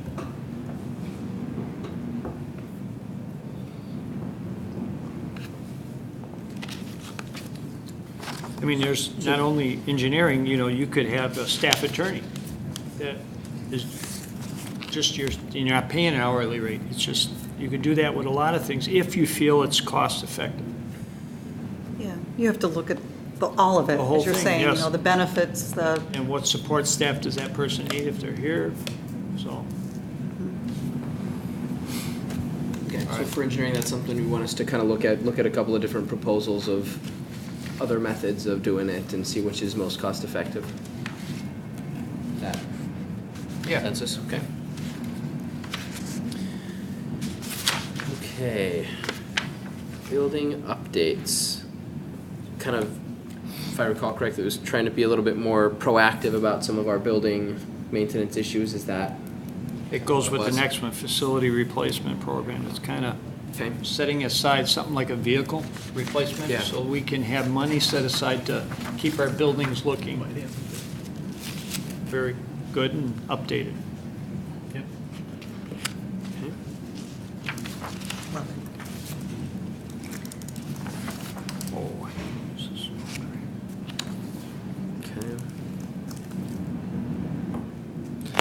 right, finish the back room.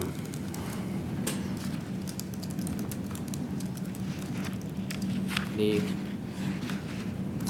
I'll just comments? say, I've been back there lately, it's kind of a two-part project. It's not just finishing the back room, but there was a interest in developing storage in between the unfinished space that we know now and this executive session conference room, and carving a third of that space out to put storage in there and actually move the storage out from this back corner and then develop that into the office space, joking earlier about the, the need for other desk space. So we're kind of relocating things and putting that divider in. Now, I don't think that's what this was talking about. It was actually finishing what would be the overflow part of the room so that it can be used for meetings or after meetings and community use too. Right. Well, when we have board meetings and we have events or functions or whatever, take somebody in there and serve them cake and coffee and everything Concrete is. floor. It's nice to have drywall. Yeah. I like that to be like the community room where you invite people in there. You can do screening, you can do, I like Steve's idea. There's other places up here where you can create offices. I know be whatever you call the back room. I call it the unfinished, now I got the back room. Yeah. I think you We'll need give a to tour make- after the meeting. Yeah, think there's we a do need a tour. huge, I know most have seen it, storage The whole slash, length of the back of the building. yeah, that I think would be, you could create an office there. You want to make sure that you keep that room, some of that space as large as you possibly can, because that's your shortage, is having the Yep. big room. Yep. you know? Yeah. I'll show you when we're done. Especially for overflow, for meetings where we have a lot of If public. you haven't seen the We've filled it more than once. back room, the south upper level, it's pretty big. Larry could make his office in there. Might not be big Then enough. what would it hurt if we glassed in this area here? Instead of having somebody watch it on a monitor, you got a room full of people with chairs in there watching a small TV. Like that. Instead of just glassing this in with speakers in there instead, it still gives you the separation. You can still use the room for whatever you want it to be. But our main reason for that room is for the overflow that people can't see. Something to think about. Yeah, it's a That's good wish. wish list, that's all. Yeah, it's just Yep. brainstorming. Can't cost that much. Cut it out, put in some plexiglass. It would be nice too, because I remember that time we did the street, was it Black Hawk? We were showing them what was gonna be done. And we had them in there, and I thought, we put all these residents in to look at that in there. Would be nice to have Yeah. it finished. I think we're in agreement. How about sliding glass doors that you can open? I thought about a door there instead of a window. Just Now, let's open it like- up. Looking at purchasing Like a, Section in the, We in have the an churches. hotel. That was just an example. Snow dragon, that was looking at just, purchasing a snow dragon It with was other a great communities. example. But yes, that was an example of cooperative ventures with other Okay. communities, so. Do you want us to specifically look into that or not necessarily? If you can get, I can add that topic into, the joint cooperative thing, because that's a piece of equipment that would be run seldom, but many people could take advantage of it in a certain season. Including the dealers. that's That's one right. of the car Or dealers. if we wanted to, they A could, nice benefit What- to them. Guesstimate, are you talking about I- $250,000 plus? What is it? I've never heard of it's it. a big trailer-mounted thing that runs on either propane or natural gas, and it's just a big hopper, and instead of hauling the snow off-site and storing it on a big piece of property somewhere, you just drop it in the top and melt it and throw it right into the sewer, just on site, and just get rid of it. There was an article in the paper about a year ago that the contract that had it at the Tribune or at Midway, in the cost a day, like it was $10,000 a day to rent one. Wow. Really? But what they To rent it. got rid of, right, to rent one. To get rid, how much they got rid of. No, the city of Naperville owned one once, and they stopped using it for whatever reason, so I'll check with them and see what their If experience you was. don't have snow, it just sits. Yeah, So, right. Yeah. Look at it now. Okay. There's a 3 fire. And burn ash wood chips or something. Yes, yeah.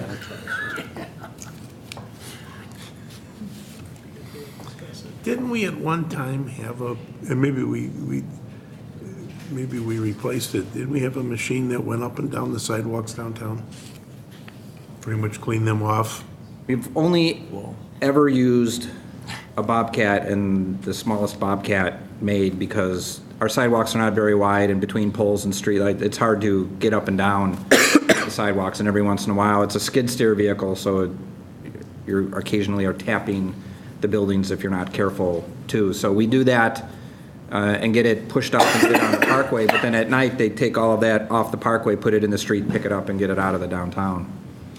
So we do that, but we don't have a special machine for it. Okay. Okay. Okay, the next item on the list was countywide traffic signal maintenance agreement. I'm looking into that anyway. Okay, so not necessarily anything. That's also that intergovernmental opportunities, it's the same category.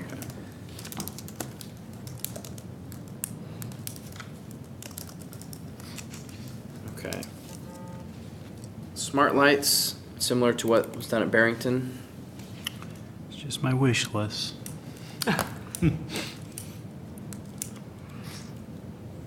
Okay, so that's, to be able to, as you were kind of talking about. We'll be able first to find out see- what that is. Cost, what it is and the cost. So is I it, think ours are smart. Yeah. Yes. is it, it senses traffic? They're adaptive traffic lights. Yeah, I sent an email to Steve and to Mike and to Noriel. You know, I just, hey, it's the way of the future. Might as well. It's just a wish list, though. If Lake County can do it, there's no reason we can't. Lake County has a lot of money. But, you know, it doesn't hurt to have an Barrington? arsenal if one of ours fails. Why buy an old-fashioned one if, Right. you know, you gotta start somewhere. Yeah. So I don't even know how much they cost, how much more they are. I mean, it's, Right, Could but the it's a staff good thing to look look into it and into. educate us on it? sure. I sat at Convention tourism. Cass in Richmond one night, I don't know, 9:30, and I wanted to make a left. I was the only car out there. 15 minutes later, I made a right and came over here and came down the side And you beat street. it? There you go. Yeah. What are you gonna do? That definitely wasn't a smart light.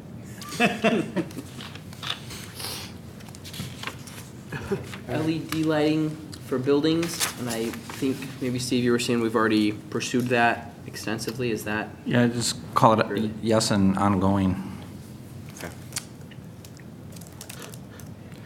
All right, sidewalks in every neighborhood. I think at the last coffee for the mayor last weekend, that was one of the items that were brought up. And I know through the years following this village board, there's been issues in certain neighborhoods that they feel they don't want sidewalks. But I think for a safety reason, for schools and parents with young children, I think it's important that we consider looking at sidewalks, at least on one side. So it's just, I don't know what the cost, I don't know how many neighborhoods do not have a lot of new-filled manor, and that's where the biggest objection was, I think, at the, Yeah, at that time, a policy was passed, the criteria when sidewalks go in, By so ordinance, this too. exercise will be looking at that policy and seeing if there isn't, modify it. I believe we actually did it by ordinance, didn't we? Yes. Yeah, so we'd have to rescind the ordinance. So But what do maybe you we do just with it? go. I'm sorry. Go ahead. No, go ahead. I interrupted Maybe we you. just go back to the sidewalk on every street on one side, to at least start. again, that was the comment by You know? that our job is supposed to be making sure that the community's safe. Yeah. And if safety involves making sure they're off the roadway and on a sidewalk, maybe we should revisit that again. Is Yeah. that, Larry, pretty much? No. And the Marker School District has voiced that thought several times now. Okay. But what do the residents in those subdivisions want done?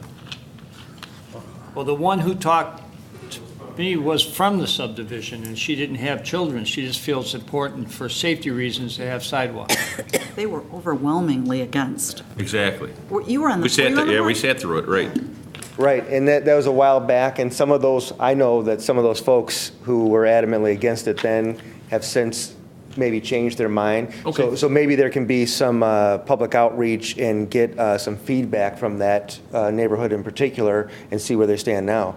I know that the Marker District, that Dr. Riley, the new superintendent, is strongly in favor of it and gets that type of feedback from her families. That Safe Routes to School, I think, is the name of the program. So maybe work with the school district on it, so we don't have to take the brunt end of it, and they're really bringing the situation up to us. I mean, I live in Newfield Manor, and I have to say, it's always been, I mean, we bought our house there because there was gonna be a sidewalk on our side of the street. And we had confirmation from the village at the time, otherwise we didn't want it.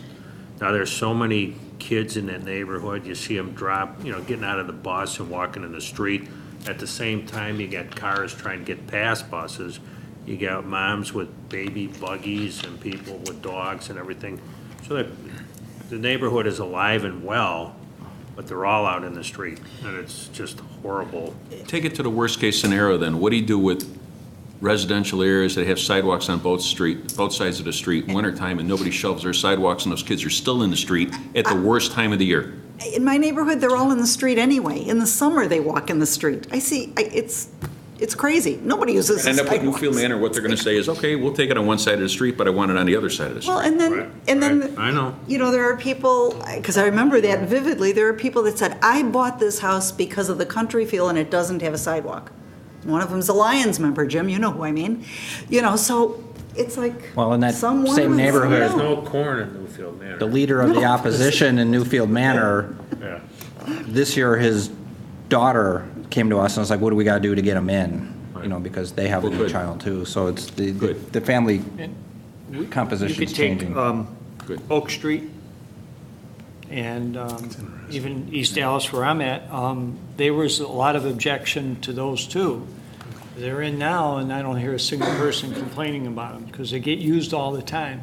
And some of the streets, if they're not centered with the equal parkways on each side, Steve, then the sidewalk will go on the side that has larger pieces of public property. Tends to be the side that fits better, yeah. Yes. I'd like to see every street have curbs Yeah. and sidewalks. I'd hate to I see like something, it, I'd hate to but- see something happen, and then they go, boy, we wish we had sidewalks. Right. Yeah. Because it only takes one.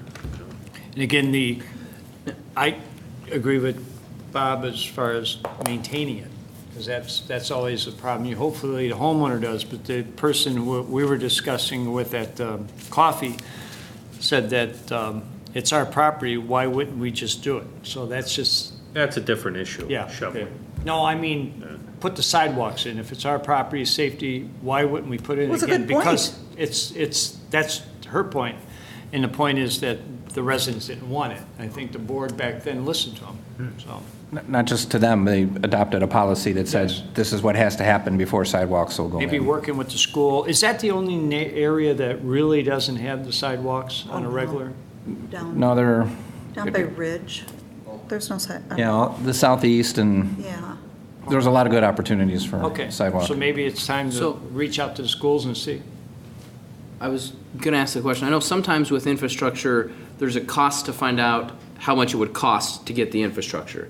Is that the case with sidewalks, or is that something that, so I guess really the question is staff able to estimate the amount of what it would cost to put in the sidewalks, or is that something we're going to have to hire somebody else to do as a study to tell us how much it would cost? Could we have the schools do a survey for us and just have them send it home and say, listen, before we go to the village, we want to have our ducks in a row, and Good idea. let them do the work, and then we'll know for sure. How about, tonight, we just agree we'll look into it. Okay. And you could, is it just quick, you could come up with a general estimate without hiring. We have an inventory where we have it and where we don't, and what that would be, and roughly what it would cost to put them in, just based on current prices, but there's more to it, and all of our sidewalk projects since 1980s have been funded with grant monies that, we apply for regularly. So installing them is one thing, paying for them. I remember the early 80s, it was some saying a sidewalk to nowhere. What was that? Somebody used that. Well, we require sidewalks. That was a campaign issue in the 70s. Yeah, 70s, okay. Oh, my God, let's get back in the 21st Yeah, century, yeah, please. all right. So I agree with trustee Scott. Let the schools do a little research and see if there's a need. Okay. I do have a question on Will do it. on snow removal, and there's a parking lot near my home, and they put the snow all on the sidewalk, which was there the whole winter. last, you couldn't walk, you had to walk in the street. Not shoveling your sidewalk is different than mechanically depositing snow on the sidewalk. Did it there. Yeah, that can be dealt with. It's easiest dealt with when you catch the person who actually did it, but that's where you need your code enforcement at nights and weekends, and the police department being vigilant too. Is there a fine, and it's a private contractor that does, they do the same thing, dumping from businesses around Ty Warner onto the park. Oh, I told them to do that. You told them to do that, yeah. Well, we had that issue with a bank a few years back. That was taking all their snow off well, not all of it. Many of but a lot them do it. And they put Apartment it on the sidewalk, and complexes. people with wheelchairs couldn't get down in the wintertime, and we Unload told them their went over there and parking clean it up, and they did. Yeah, We discussed We have this. some, we did. Or like another village, like Bolingbrook or Naperville, like they come and sign off on it or something to make sure that they're not dumping it in areas like that. I can't remember the specifics, but I know we discussed it. Sounds like something for, to take the place of tall grass for code enforcement. in the winter. In the winter. Yeah, a little bit more vigilant on sidewalks. Yep. Yeah. and Ice. Yeah, because it was horrible. We had to walk in the street the whole, Well, no one would shovel it anyway, probably, but why would you walk in 3 feet of snow if you didn't have but they to? managed to shovel that parking lot out. Yeah. Well, so their cars can get in, they can get their money. Spencer, you got a good Yep. feel Okay. for that one? Yep, so we'll continue, we'll look into that. You We'll wrote, talk you with wrote schools. everything down that we said. Some of it. Overpass was kind of a joke. Okay, so overpass is, don't necessarily spend any time looking into that. Okay. Well, we'd love to have one, but I think we'd lose probably a block of the downtown business district. Both sides. Not the time to look into it. No. Okay. Metal building features around Village Hall to be polished. I'll just do that now, not part of the budget. Tonight. I want to find the metal. When I say Yeah. I don't intend to do any of it. This trustee Barry had mentioned this in our meeting. I can't remember the specifics. I don't know, Mike, do you remember the specifics, what he was talking about? Mike Rams? The specifics of the chrome polish, whatever trustee Barry was mentioning at our meeting? He just said he thought that the lights, they look kind of like they're worn and they're old. He thought if we polished them, that would break them all. Look nicer. The lights? Did you say? The chrome around. Chrome around the lights. Chrome discs that are on. Okay. Get a little McGuire's wax on there or something. Yeah. Talk to the facilities manager about that. Okay. All right, Amnesty Day, or a place to drop off things. That goes back to trustee Scott's feeling about giving something back, so I think that would be part of that one. Okay. Good start on that one. Clean it up a little bit. I think we did a cost, and it'd be good to bring that back and see what a cost would be. Okay. All right, enhanced speed feedback signs, locations, and quantity. We're just Just look into. pricing how much they cost, and as part of the budget process, we'll decide how many we can afford to get. Great. All right, looking at vehicle replacement program useful lives. That's something we should do now, outside of the budget, Extending it a Update year the or plan. something, yeah. year or more. We've talked a lot about that over the last year and a half. We always talk about the new cars coming in. Do we talk about the cars going out? I mean, obviously, we throw one away here and there. Most all of you are at a disadvantage in that when the vehicle replacement plan was created, we had a big problem with the fleet, and it was ancient, and it was falling apart, and it was extremely expensive to maintain. So we got everything on this cycle, on this program, so we never got in that condition again. That fund is set up for that. It's separate. It's when we put off a vehicle for a year, it doesn't save us any money. It's just money we're not spending out of that fund that's already reserved. It's kind of prepaid. So it doesn't directly save anything in the budget process, but it's still good practice to evaluate. If we say a truck's got a 10-year life and 12 or 15 is more realistic, that's always worth doing. And then we can stop maybe the deposit, the payment to the fund can be smaller in future years when we do that. Some of it could be funneled to a building replacement or upkeep fund. Yeah, so we can kind of see what other communities around are doing, kind of look at their useful lives, look at, how long our vehicles are lasting, talk with our mechanics. The experience, and see kind the of their mechanics are, this is their perspective. new experience on newer vehicles, Right. They're having Yep. better success, and we're all pleased at how things are turning out. I think that's where Harold is coming from. I think that as we have increased the quality of the vehicles that we're using in the village, and I'll pick on the police department only because Tommy's smaller than me, is that, 3 to 5 years maybe with these SUVs is not realistic anymore.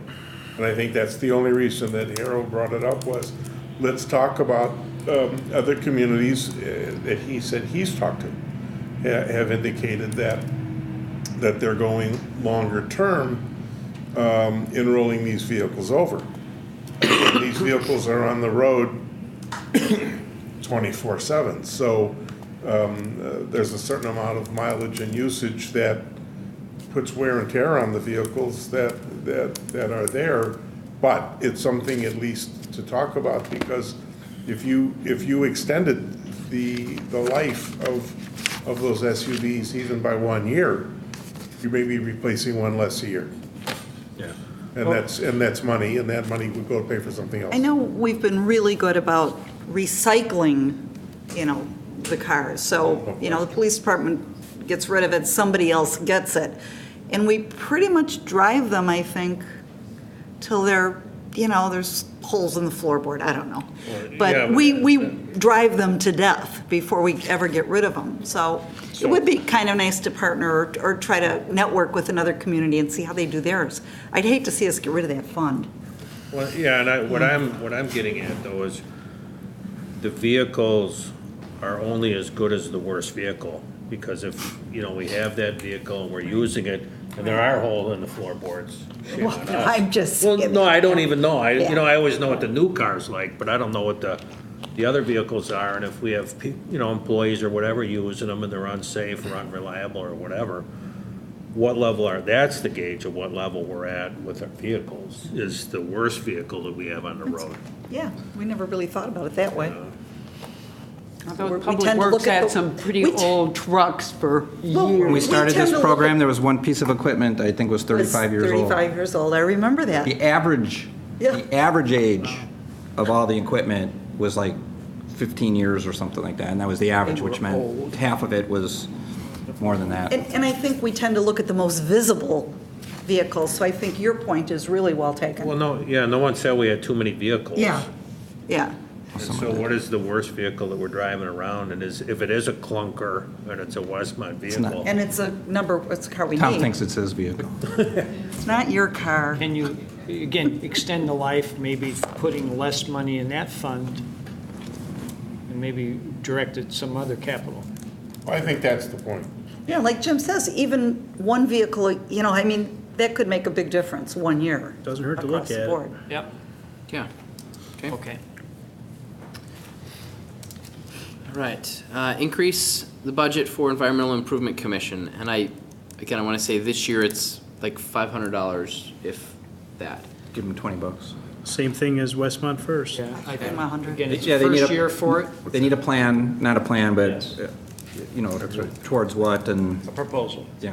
Yep. Is it training, is it yeah. education, is it a program? Good. Yeah. Geez, the P and Z Okay. said the same thing we did. What is their budget now? $500. 500 bucks. 500? Is that what you said? Yeah. Okay. It's not Okay, very so much. gateway finding. Gateway finding signs. Is that gateway signs and then also wayfinding signs? I probably typed that in as two different things. And every time I look at Typing so that fast. sign at Toon Funeral Home, I'm like, because it's our lot, Yeah. but that sign just isn't very attractive. And I know it's not Right. very old. Well, there's two separate Yeah. things. There's wayfinding within the downtown, or even if it's just wayfinding how to get to public parking. And then there's the community signs at the end, which are separate projects, and both being looked into, getting prices for like design work for those things, to incorporate that portion at least in the budget, and get started and have somebody create something. Probably, I don't know if we'd be building them in the same year. I mean, but Yeah. you pretty much have to see what you're in for first with the design.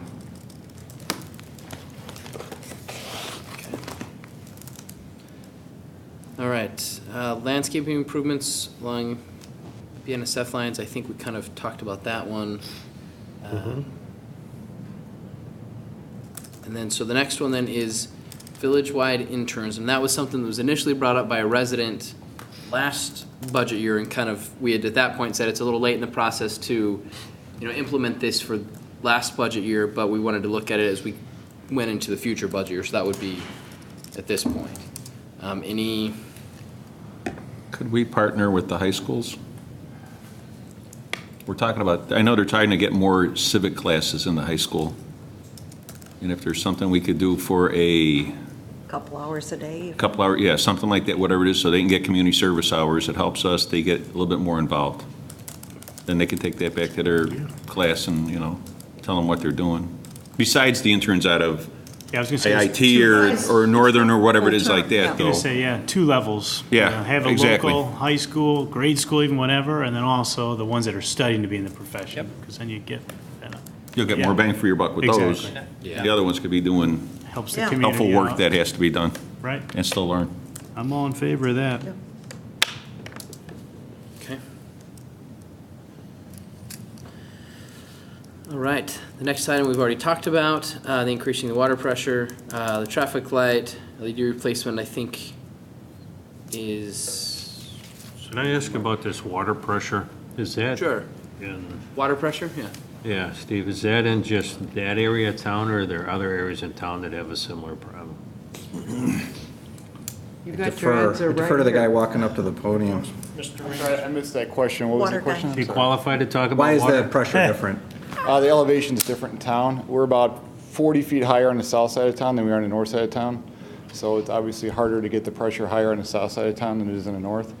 Our north PA station, which is a pressure adjusting station, which is basically a booster station, we have to actually lower the pressure there. We get it in about 89 to about 101 PSI from DuPage Water Commission. We knock it down to about 65.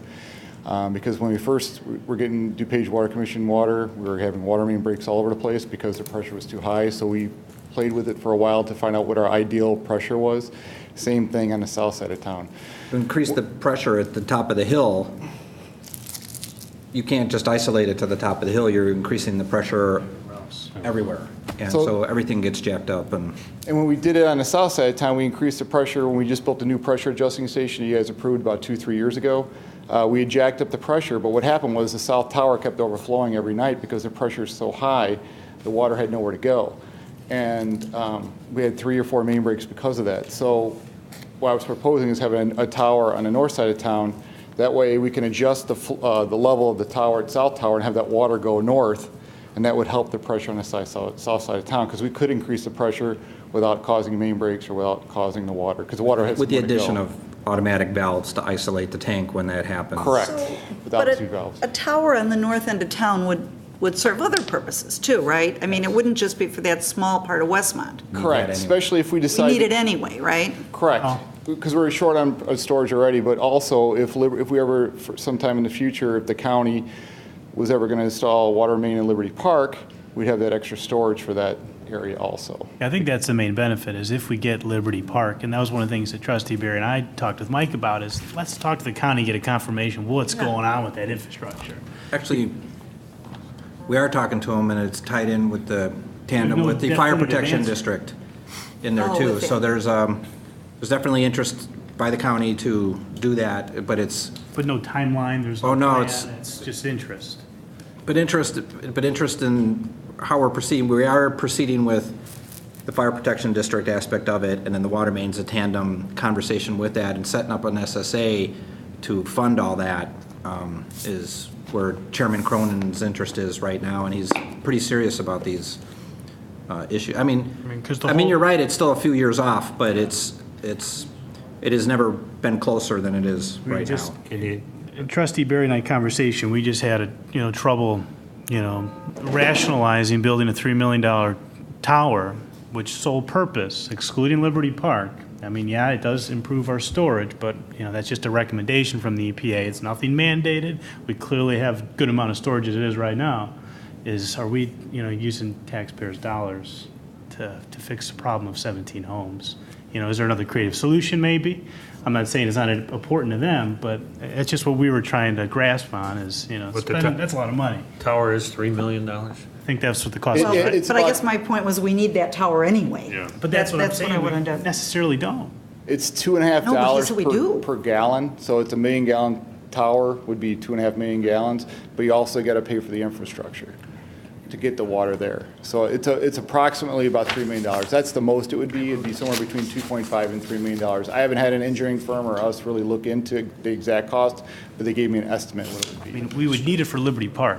We don't need it in general, other than to exceed, and correct if I'm wrong, but it's not an enforced requirement, it's just a recommendation. It's a recommendation. You're supposed to have 2 days worth of storage in your city to accommodate if we lost power for some reason, we had to have water for our town.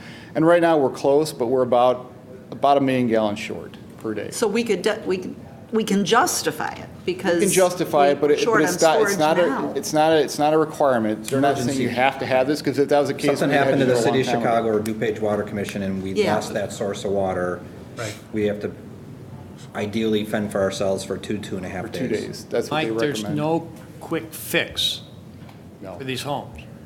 Nothing at all. I did say we are going to try to increase the pressure at South, because one of the recommendations that she had was building a booster pumping station somewhere on the south side of town. We already have that with South PA Station. That's basically what that is. It's a pressure adjusting How station. to isolate. So we can adjust the pressure anything we want. The problem is, the higher we go, the more issues we have. So I told her this spring, we're going to try to address that again. We're going to try slowly increasing the pressure, 1 PSI per week, and see what happens. We're going to get to a point where South Tower will just start overflowing. That's when we know it's our max. We did it last time, and we found our max was between 48 and 51 at that station. So we're going to try it again and see what happens. But, more likely, we're not going to be able to increase it very A way much. to isolate just those that, Not No. cheaply. I mean, I'm just, No. I'm, So that's- from the it's It's like resident. building a separate water main system and isolating it and putting a, How close are they to Darien? Yeah. Real they're close. very close. Well, so is there an issue of, why couldn't, for 17 homes, we lose that water bill And go to and Darien. go to Darien instead? They're paying that water bill to them. It's not like we're talking a lot of, Don't know that they would have better pressure, though. okay, Because they're still going up to the top of the hill. okay. It doesn't sound like it's a life safety thing, because it sounds like, from what she said, the hydrants They are not. are To that okay. end. They're 24 PSI It would and, help. Yeah. Chief, on the fire, and a fire with the PSI, is there a safety? Well, Well, we're above the Well, limit. just to let him draft answer. out of the hydrant, so the truck takes care of it. Truck, yeah. No, if we have problems where it goes below 20, then what we do is relay pump, or we tag other hydrants and relay lines in to the pumpers. But in a residential area like that, I don't see us having issues at all. And if we get to a problem where we got a lengthy fire, we can call in the water department anyway, and we're going to ask them to boost the water system. And what do we do in Liberty Park? Liberty Park, we have a system set up where we have tenders or tankers that come in from York Center. And then Oak Brook has a large diameter supply reel, hose reel, that's automatically brought in. And we train the relay pump to our hydrants either on CAS or we come out on idle. Okay. And what's their PSI in there? It's bad. Bad. Yeah, we'll get that report. Bad meaning under 20. Yeah, we don't even use their water system if we get a fire there. Yeah, I think if Well, you to get, answer the issue, we have several things to look into, so we'll come up with different scenarios and what the relative values are. one thing we forgot to touch is if we do get Liberty Park, if we think Liberty Park would practically pay for it. So, I mean, it's, over, I forget the amount of years, but the amount of revenue would definitely outweigh the cost. But it's just, hey, I think it's a great idea. I'd love to have extra storage, but that's a lot of money to throw at, a problem like that for that own I know we're solution. spending a lot of time on this item, but the storage we have is not full 100% of the time. You also have to recycle the water. So the other reason to have additional storage is you're filling one while you're emptying another, so that you're always moving the water. So we don't have, Yeah. I mean, we have 4.5 million gallons available, but it's never at 4.5 million gallons. So So where does it go when you recycle it? just back into that system. You know, Okay. just so it doesn't sit stagnant in a tower. Okay, You know. all right. Can I ask one last question? Sure. To build out a tower in that distribution or whatever it would happen to be to service Liberty Park, how many years is that? Is that 5 years, 10 years? What is that? It would depend on how many homes we received and what we charged Need for to pay the it water, back. and if they annexed or not. I mean, there's a lot of variables that could change the cost. Well, it seems to me that, you know, it takes a long time to build one of these, and then you have to pipe it, all of that. It's years, right? Well, if it was funded, you could build all the water main in 1 year. If you had a The storage. location. The tower would take less than 6 months. The state of Illinois right now has a rotating loan program. You can borrow the money, it's less than 2% currently this year. And that's one way you can pay for it up front. You pay it off over 20, 25, 30 years, however you decide to pay for it. But you could build that tower within 6 months. So it wouldn't take very I think long. the biggest thing is finding the parcel to put it on. I think that's what Steve, the thing is with Triangle Liberty on the Park, north special, there might be, if they're ever annexed in, we're talking special assessments for that area there's a lot of infrastructure needs. Yeah, right. Not only the water, there's other infrastructure needs. So, We do have a couple locations we thought of in the past where it might be a good location it's for a the tower. secret. Can I make one more quick comment? I just wanted to address what Trustee Scott had said about the mentoring program. We are actually currently doing a mentoring program with Illinois Section and EPA currently, where we're having people from college come in and they can mentor. Cool. Thank you. That's great. That's why he wears a tie. Yep. Don't recognize it. For the mentors. Okay, and then the next time we had it was stormwater maintenance, jetting, and grading. This was something that was recommended by the Stormwater Committee. It's something that we were using some of the, our TIF bond to cover this year, sorry, not our TIF bond, our non-motor fuel tax bond to cover this year, the $1.5 million that we got. We used a portion of it to cover some grading and some jetting. And I think, you know, we're not gonna have that money there forever. We probably should start looking about whether or not we can cover that in our general fund. And so that's kind of, I guess, the question is, do we want to look at putting that back in our general fund? Do we want to try to see if we can fit it there?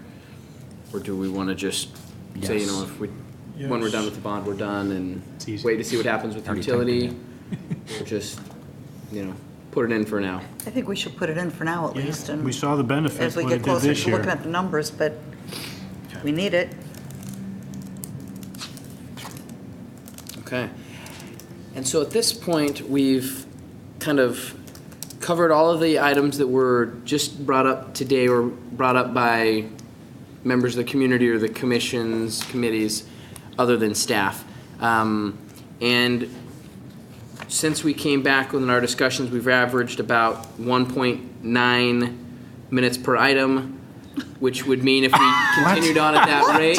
It would have been 1.7, we wait for you to. Yeah, if you can type and You talk can't better. type and talk at the same time all right. anymore, so. So if we continue at that rate, it'd take us about 58 minutes to finish the rest of these items.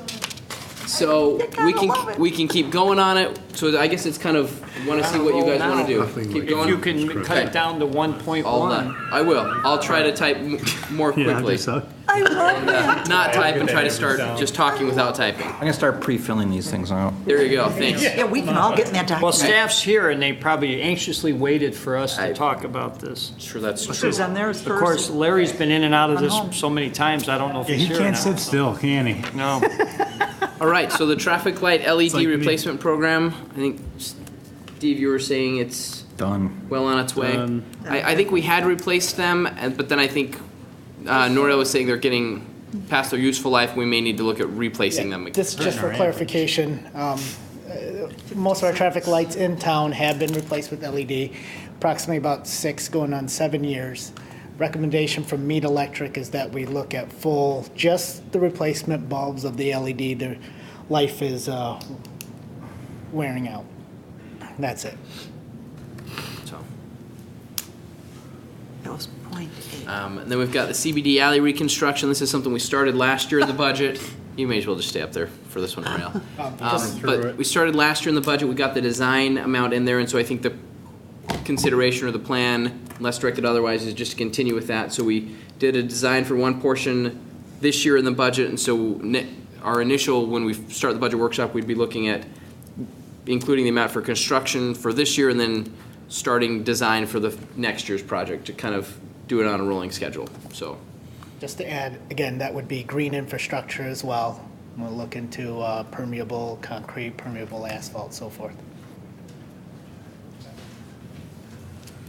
The next item on the list is the village calendar, and there's some discussion about whether we want to bring back the village calendar, bring back some level of the village calendar, be able to kind of do something that at least has some information, get some of the calendar up, have it on the website, maybe print out fewer copies than what we were doing before, kind of looking at different ideas of what to do with the village calendars. I guess we've gotten some people that are indicating they miss some of the stuff from the calendar. So I don't know what. What was the cost for annually printing that? $30K, wasn't it? Yeah, it was like 30,000, I think. Yeah, right about, yeah. Those cost like 5,000. It It was expensive. I remember, 38,000. And that could be your one big item, but Problem with a long-term calendar is it's always Outdated. obsolete. You know, the minute something changes, you don't have the flexibility. With a calendar and neighbors, I think that's fine. It's updated It's every 4 times a updated. year. Yeah, consistent, you know. Well, how's the reception for that been? I use I mean, it. is there, we heard any For complaints anything. from residents about, I think they're getting, Larry, they're getting used to and looking forward to them now, I think. But again, it's the solicitation of ads Yes, too. I definitely think that the Neighbors magazine has been a great advent for our publicity in the community. And yeah, we hear a lot of feedback from residents that they have grown used to this. They read it cover to cover, they hang on to them. And so it's a very useful tool to put a little bit more information behind this particular suggestion. It's not to go back to the old village calendar and print out as many copies as we did and deliver them. It's just to create some of that information and get it out. Possibly it could be done just with a PDF online so that people can download that type of information on a more regular basis. So I just know that I guess this got added into this part of the discussion because on a very regular basis, we hear from residents that say, we missed the village calendar. Yeah. And so that's how this got onto the budget, but definitely not to go back to, you know, the village calendar? the $25,000 version, so. Okay, so then we could look into just having staff put that information together, get that online for the calendar. And then I think there was some discussion, and I think as the mayor may have just mentioned, one of the issues with Neighbors Magazine is sort of the selling of the advertisements isn't going as well for them as they would like. And so one of the possibilities to help secure that would be to produce some additional content, you know, maybe buy another page or two of the magazine during the subscription. I think, you know, that's kind of the... And in that particular case, I do have a recommendation on that, and that would be to almost double the amount of pages. Currently, we pay for 4 pages that we put village information, and there's been times where I've had to choose what feature article we put in and don't put in. And once upon a time, we had a 12-page village newsletter, and that was years ago. So we could easily double our current 4 pages to 8 pages, fill that up with useful information. And with that, I would also suggest that rather than having a 2-month calendar in Neighbors, go with a 3-month. Go ahead and get 1 more extra month of what's coming up so that there's some overlap and people know what to expect coming up. Those would be my suggestions. So by going to the additional information in there helps the cost for them. How it'll help them. It makes it better for them, so they want to keep producing it. Absolutely. Okay. Makes them more financially Right. solid. And so when it comes to the budget, we can look at some different options and say, here's how much it would be for each cost per page, and kind of say, you know, here's if we did 1 more page versus the full 4 more pages, and kind of look at the different options so we have different things to We're consider. still got to be money ahead compared to what it was before. Yeah. The old, Yeah. How did we deliver those? Did we deliver them door to door? I forget. Yeah, we had a delivery service. We had a service, so we, For a so while, that yeah. was a part of the cost. Village calendar? Yeah. Yeah. We did it different ways. Originally, it was through the post office.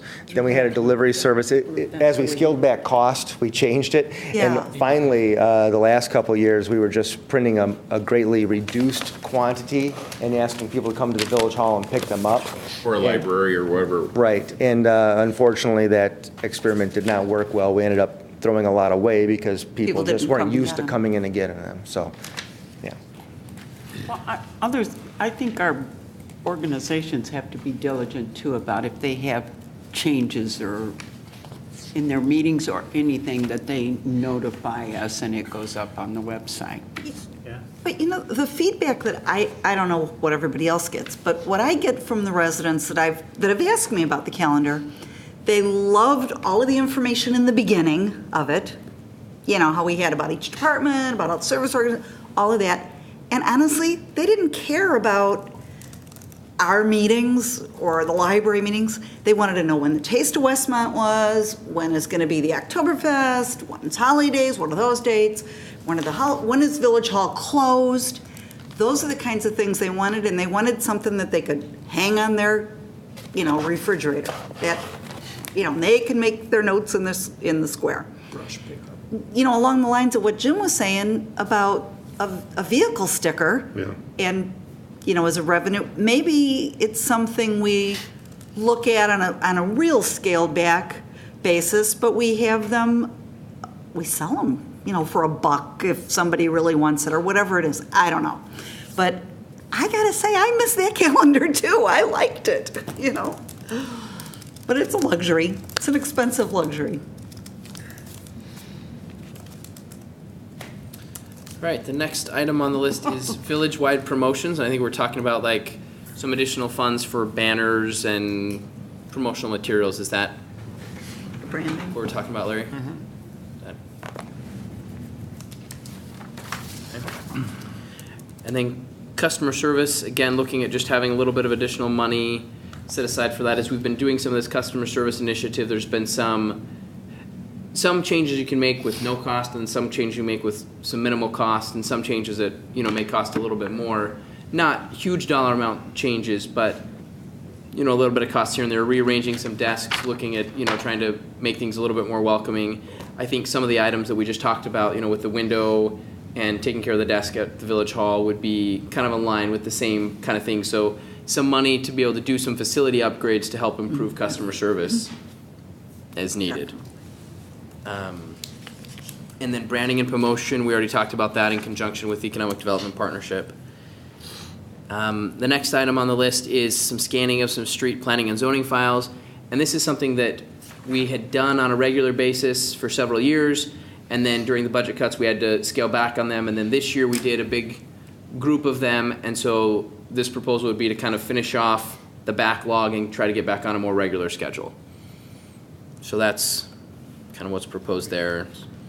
The next item on the list is a sound system for community events. This is, again, something that was discussed last year at the budget, but last year we decided with the hotel in transition and not quite sure what was going on with the hotel as Marriott had pulled out before Hilton came in, we were kind of looking at what exactly is going to be happening with the hotel, and at that point we didn't really want to commit a lot of additional funds from the hotel motel funds. I think this year, now that we're, you know, more secure with what's going on with the hotel, it would definitely make sense to look at that again. I know that was something the board was interested in previously. I assume we're still interested in pursuing that sound system instead of continuing to rent it each year. For the fire department, you're well aware of kind of the early stages of the succession plan, and so this would be continuing on with the succession plan. We've got some senior staff that'll be retiring in the near future, and so this is, you know, we're going to be looking at some ways to look at replacing them, and probably we'll end up with some costs at that time which have some overlap. So as we have somebody kind of learning and taking on the role of one of the people before they leave, there'll be a little bit of overlapping costs with regards to that, and possibly some additional costs in some areas and some savings in some others. So kind of looking at that reorganization there. And then with the next item of the pay scale, standard operating procedure revision, that's part of our compensation study because, as you're well aware, we've got a very unique setup with our fire department. Our SOP is a little bit different, and so is that part of the compensation study is fire's been working, they'd prepared some analysis and we were working with our consultant on the compensation study to review that as well, so it'll probably be part of that whole project. Any questions on any of those items, thoughts on them? Are they, still something we should look at pursuing? Anything that, you say, no, don't bother with any of those at this point? Okay. No, these are all things that staff, you had department meetings, and these are the recommendations. I think we should look at. Okay. And then in human resources and administration, be looking at another part-time employee there. This is something that was also looked at last year in the budget and then didn't quite make it with the budget. It was something that had to be cut. We were initially looking at it and had to kind of reduce it and just say, well, you can have a couple hours to get some backlog of some work done, but it really would be helpful for them to have that on an ongoing basis. In looking at improving network security in IT, there's a couple of different aspects with that. One of the big ones that kind of impacts the different areas we'd be looking at is PCI compliance, which is being in compliance with the requirements by the credit card companies for processing credit card, to be able to have that interface.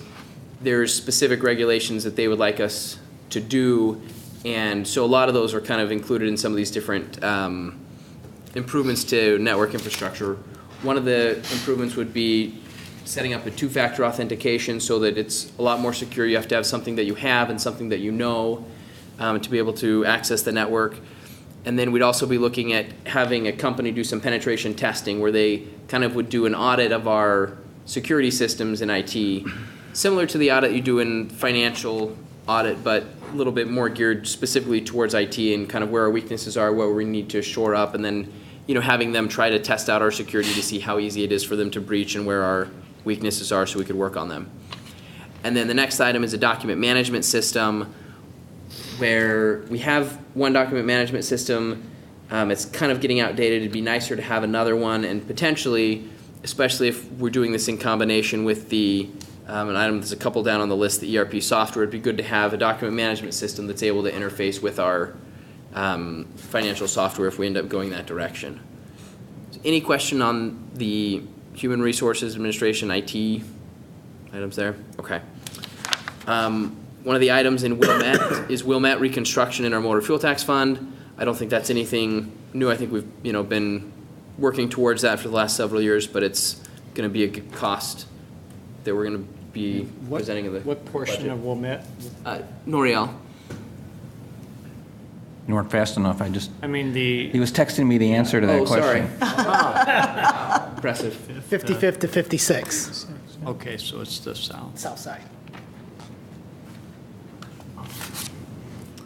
And then the next item on there is the ERP or Enterprise Resource Planning Got me my wearable. software. So it's for finance. As we've been looking at, there's a lot of different options out there. There's the finance aspect of it. There's the code enforcement. There's fleet management software. There's a lot of these that are set up to help municipalities with a lot of their different areas and can kind of move everything under one umbrella. This is something that we had budgeted. Initially, we had kind of a very low estimate, kind of saying, could we hopefully get something for a really low price? It looks like that's not going to be as feasible as we were initially hoping, and so we may need to look at certainly carrying that over in the budget and possibly increasing it if we want to pursue that. As the board's aware, one of the big issues with our current system is its issues with security, and something the auditors had pointed out, some internal control pieces that would be nice to be able to be addressed with a little bit more cost of the software. And again, the auditors recommend at some point. Yeah. Okay. Yep, the auditors think it would be good to upgrade our system. The next item on the list, and this is more of an organization-wide item, as the board's well aware, we had a recent early retirement incentive that was passed. We also have several other individuals who are not eligible for the ERI but are also considering retiring. And so with those retirements will come some reorganizations kind of throughout the village in lots of different departments. So we just kind of wanted to make the board aware that as part of the budget process, we'll be talking about a lot of those different reorganizations.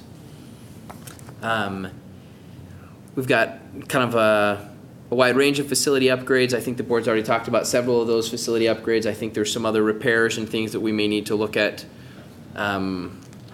doing on our own, so we'll kind of be presenting those to the board as part of the budget process as well. Some of those will be minor repairs and just be in the general fund, and some of them will be larger repairs and be in the capital projects fund. As part of that, we'll also be looking at presenting our ADA transition plan. As you're aware, we had that service that came out and kind of looked at where we stood with ADA compliance and made some suggestions for improvement, and so we'd be looking at beginning to implement that plan. Another item that we mentioned, I think we touched on this a little bit with regards to looking at trying to leverage some intergovernmental partnerships and working with the Park District. One of the options that staff talked about was trying to have the Park District do a little bit more at some different buildings, and so we could work with the Park District on exploring some different options for that. So any questions on those kind of facilities type of items? Was it the landscaping, not necessarily buildings as much as additional green space, right? It's not just the landscape maintenance, but it's additional mowing, and that arrangement's working out fantastically well, and there's other locations that we hit, and be just as easy to, maybe cheaper, well, not maybe, definitely cheaper to add them to that contract. Like the parking lots around the, And yeah. several. And then we've got the strategic plan. That's something that the board has talked about previously. I know we've talked about it at a previous administration finance committee meeting. So we'd be looking at setting aside some money for that to be able to work on that. Specifically wait until. Right after the budget. Yeah, well, after the budget, or wait until after April, and there'll be a new board composite. Yep. Yeah. Together on that. And, you know, we think that we'd be interested in starting the process of looking to see which firms are out there and which firms we may be interested in using, so we can start that process before the budget, and then if the budget is approved, then we would let them know it's finalized and it's a go, and we'd move forward with it at the beginning of the year instead of waiting until the budget process till the budget process is completed to even start looking for somebody there. So we'd probably start that process early, but then not actually engage them until we know whether or not it's included in the budget. Village-wide training, there's been some discussion. There's been, training is one of the items that has taken a little bit of a hit during the tough budget times, and it's something that's kind of come back a little bit sporadically, and we probably want to take a look at maintaining some consistency in there. We'd like to look at making sure some of the frontline staff are able to get some additional training opportunities, especially as it regards to customer service and those kind of things.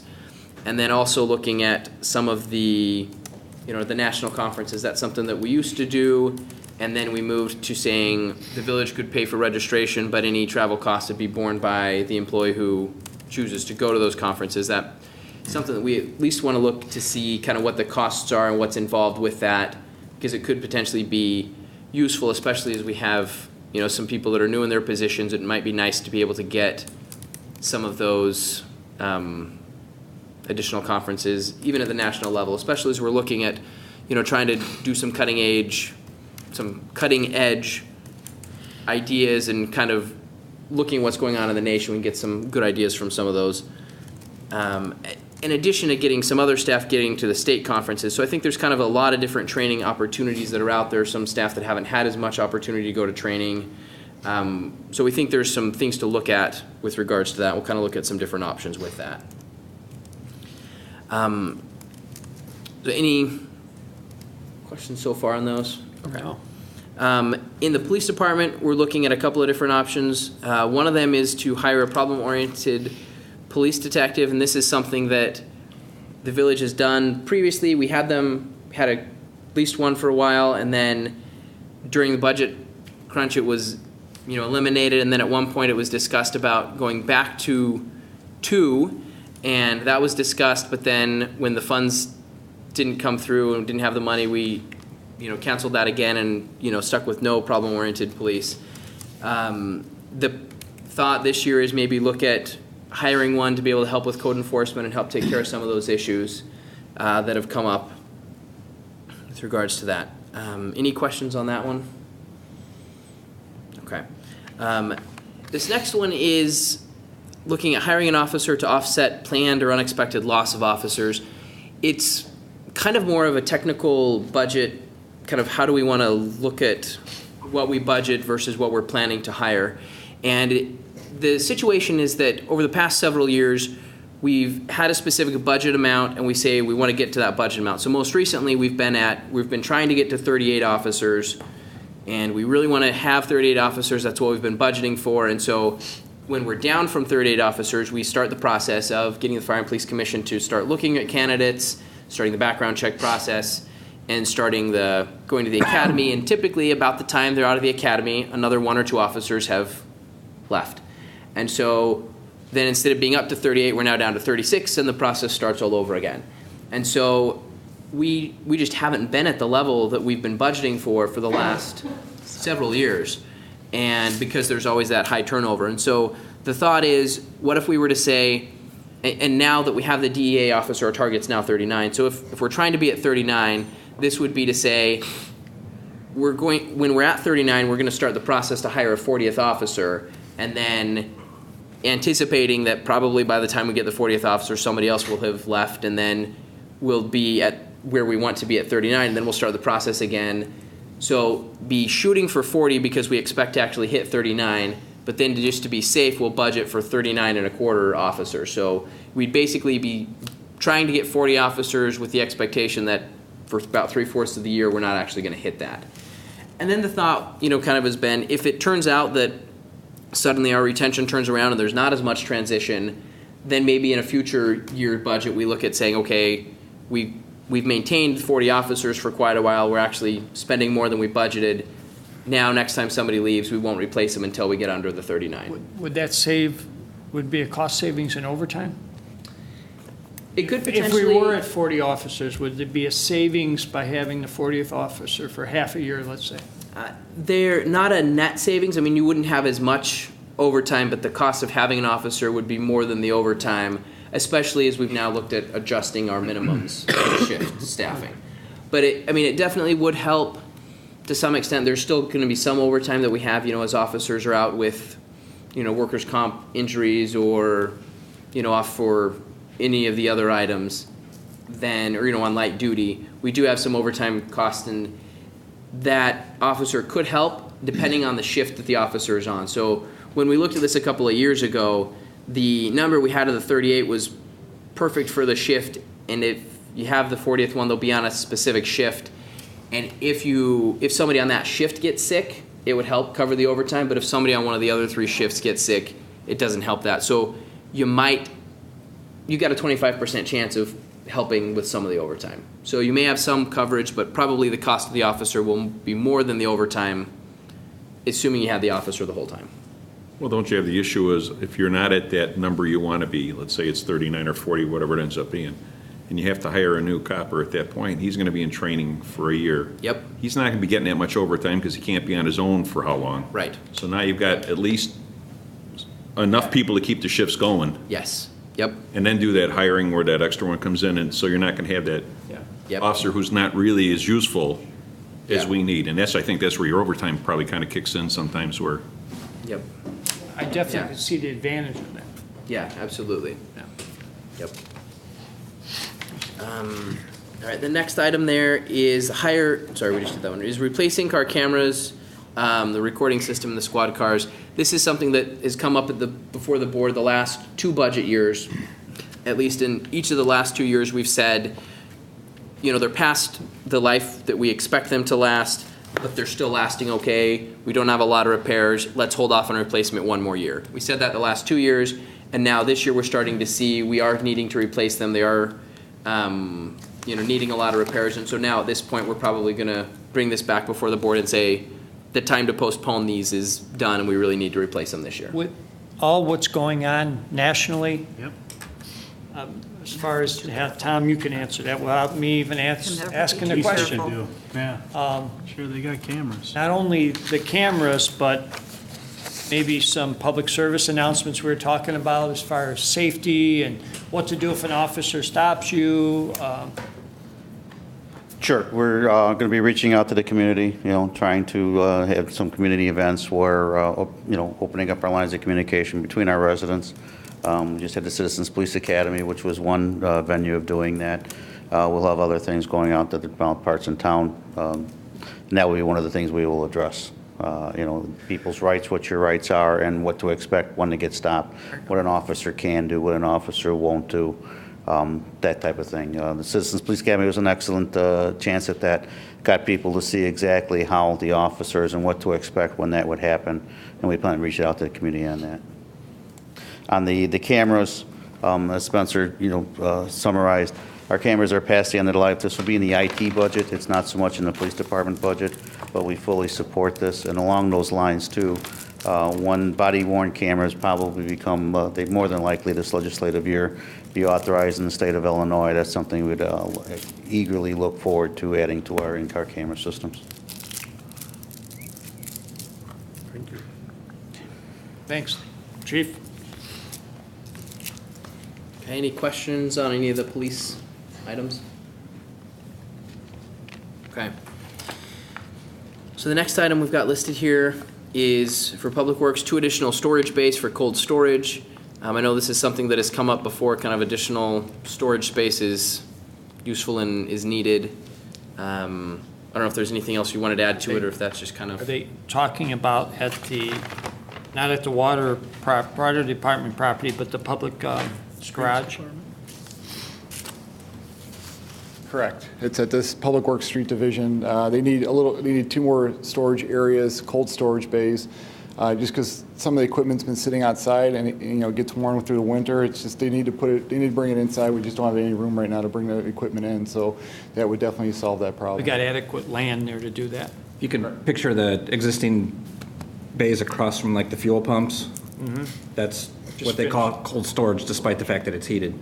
But that building would be extended 2 more It could be bays. Larry's office. Yeah. There's another good spot. Could do that. You may just want to stay up here. The next several are all about Public Works, so just in case there's any questions, you can just hang out. We do have to recognize that Mike is our acting Public Works Director. So that's why he gets to answer all the questions. Well, you got a tie on. Yeah, he's legit with the tie. Yeah. So the next item on the list is to remove and plant an additional 150 trees this year because of the emerald ash borer issue. I think that's making another further dent in it. As the board's well aware, that's an issue that's been ongoing for the last couple of years. This year in the budget, we made an effort to make sure that we planted some additional trees and kind of said, we want to hold off on some of the removals and let's put more money into planting additional trees. And so I think going into next year, we want to look at both removing and replacing. And then we'd also want to look at replacing some aging equipment and vehicles. That's something that we do each year. And some of these are the equipment that are not they're not titled vehicles, they're not part of the vehicle replacement program, but we do try to look at our equipment. We've got a lot of different equipment that's kind of older and could use some replacement. We've got some that we're saying maybe we'll hold off on for right now, but some of the higher priority ones this year would be the hot patcher and the vehicle lift. And then one of the items we'd be looking at and think would be very useful and helpful would be some new fleet software. It's possible that could be rolled into the enterprise resource planning software that we've already talked about. We'd have to look into that. So any questions on that?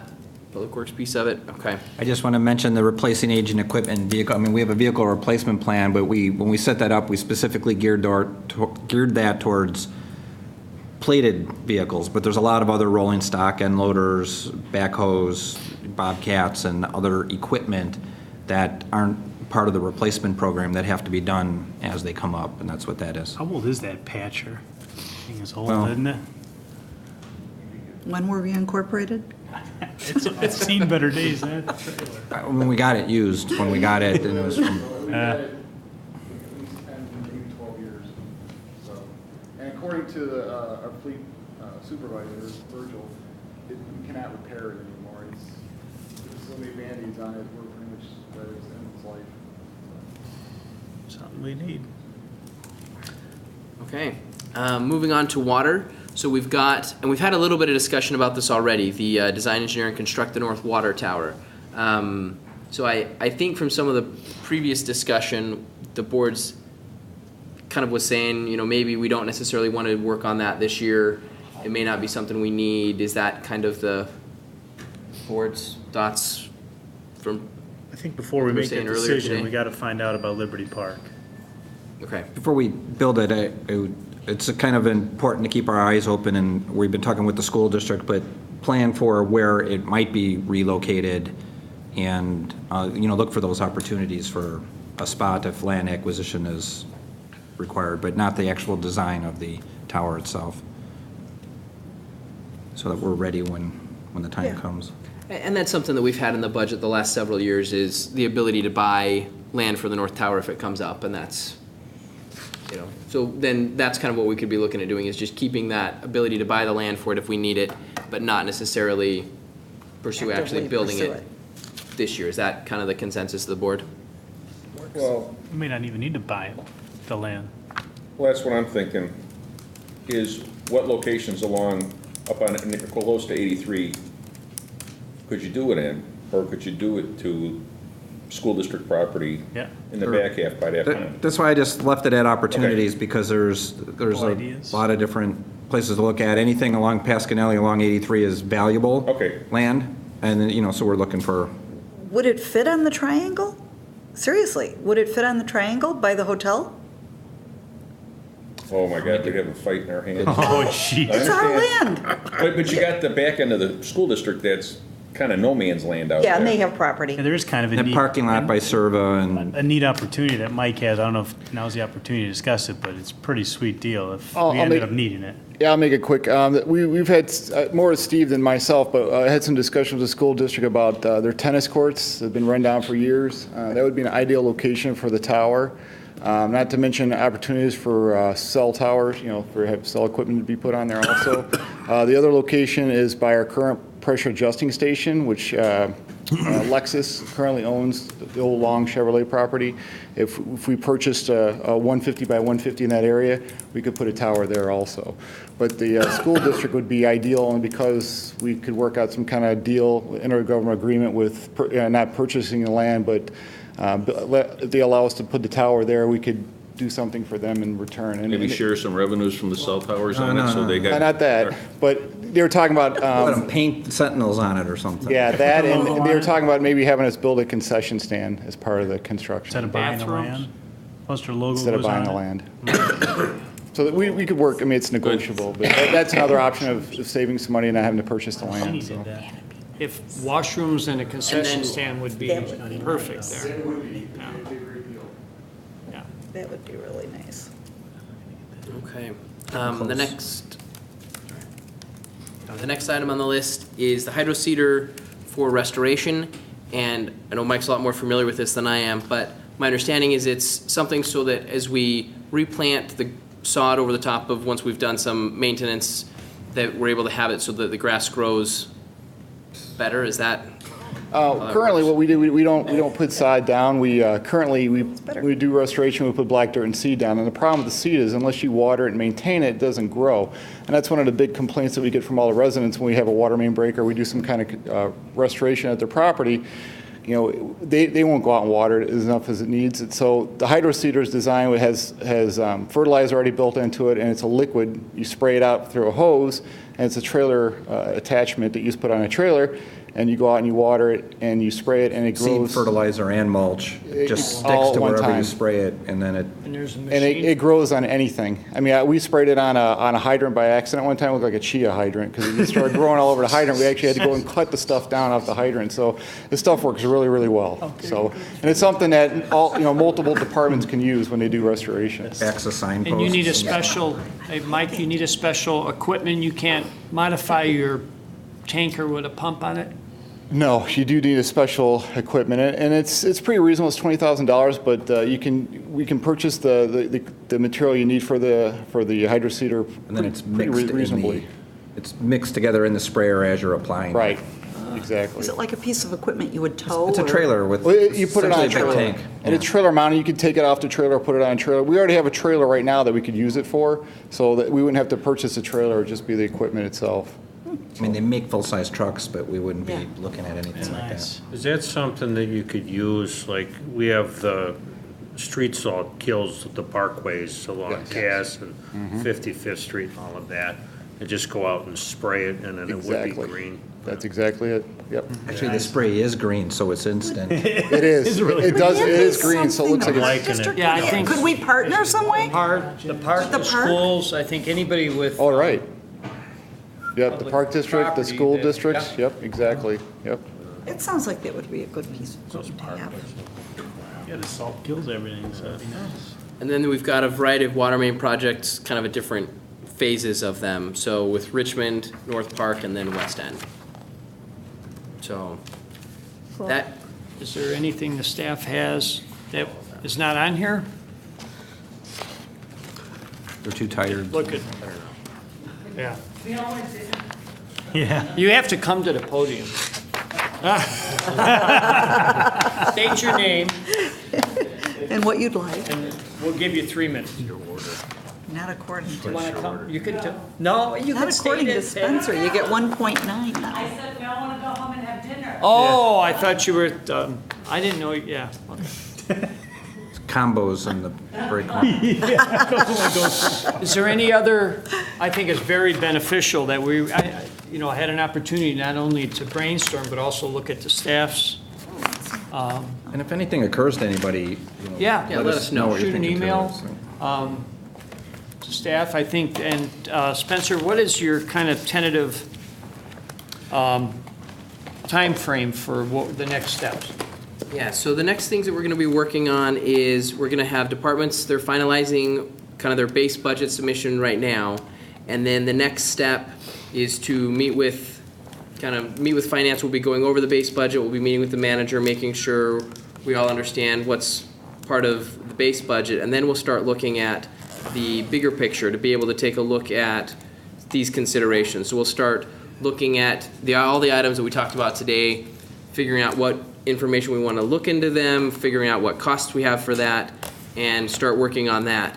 And then the next step in the process is to start looking at, getting those costs down. So we'll kind of do the initial look to make sure we're all on the same page with what we want to start looking into. Then we'll start evaluating those costs. And then looking at the beginning of around April or so, we'll be looking at having some budget workshops with the village board with the plan then to be adopting the budget, the first meeting in May, which would be April 30th. So right at the end of the year, so like it's the last meeting in April 30th would be the adoption of the budget right before the beginning of the new fiscal year. And we may want to start the workshops in the March too, or? Yeah, sure. Okay. Yep, we could start the workshops at the end of March and Okay. Any questions, comments? I think the one thing is, after I adjourn the meeting, if we take a look in the back storage, I don't know if I haven't seen it, that's probably the largest area. And what was it designed to originally be? Just storage or the fire? Wasn't there a, Steve's coming back. I think it was just for Wasn't there further build-up. There was something, Steve, the back storage, was it designed for a specific purpose? My understanding, I wasn't here when the building was built, but that is for, all for potential expansion. So it was built out to the extent, and we use it for storage. And if you know me, the more storage room I have, the more junk I keep. So it's good to make that smaller, and you get some more productive space out of it. But it has potential to be Yes, used. and we'll take a look at it. Okay. Right now, John Ziblis has the biggest office, bigger than Larry's, back there. So if we do not have any other comments, I'll entertain a motion to adjourn. So move, Seneca. Second, Parker. Motion been made, a second to adjourn. Roll call. I'll let you do a roll call since it's the only one. Trustee Seneca. Yes. Trustee Nero. Yes. Trustee Barker. Yes. Trustee Scott. Yep. Trustee Addington. Yes. Okay, and this special budget workshop brainstorming meeting is adjourned at 8:30. Thank you.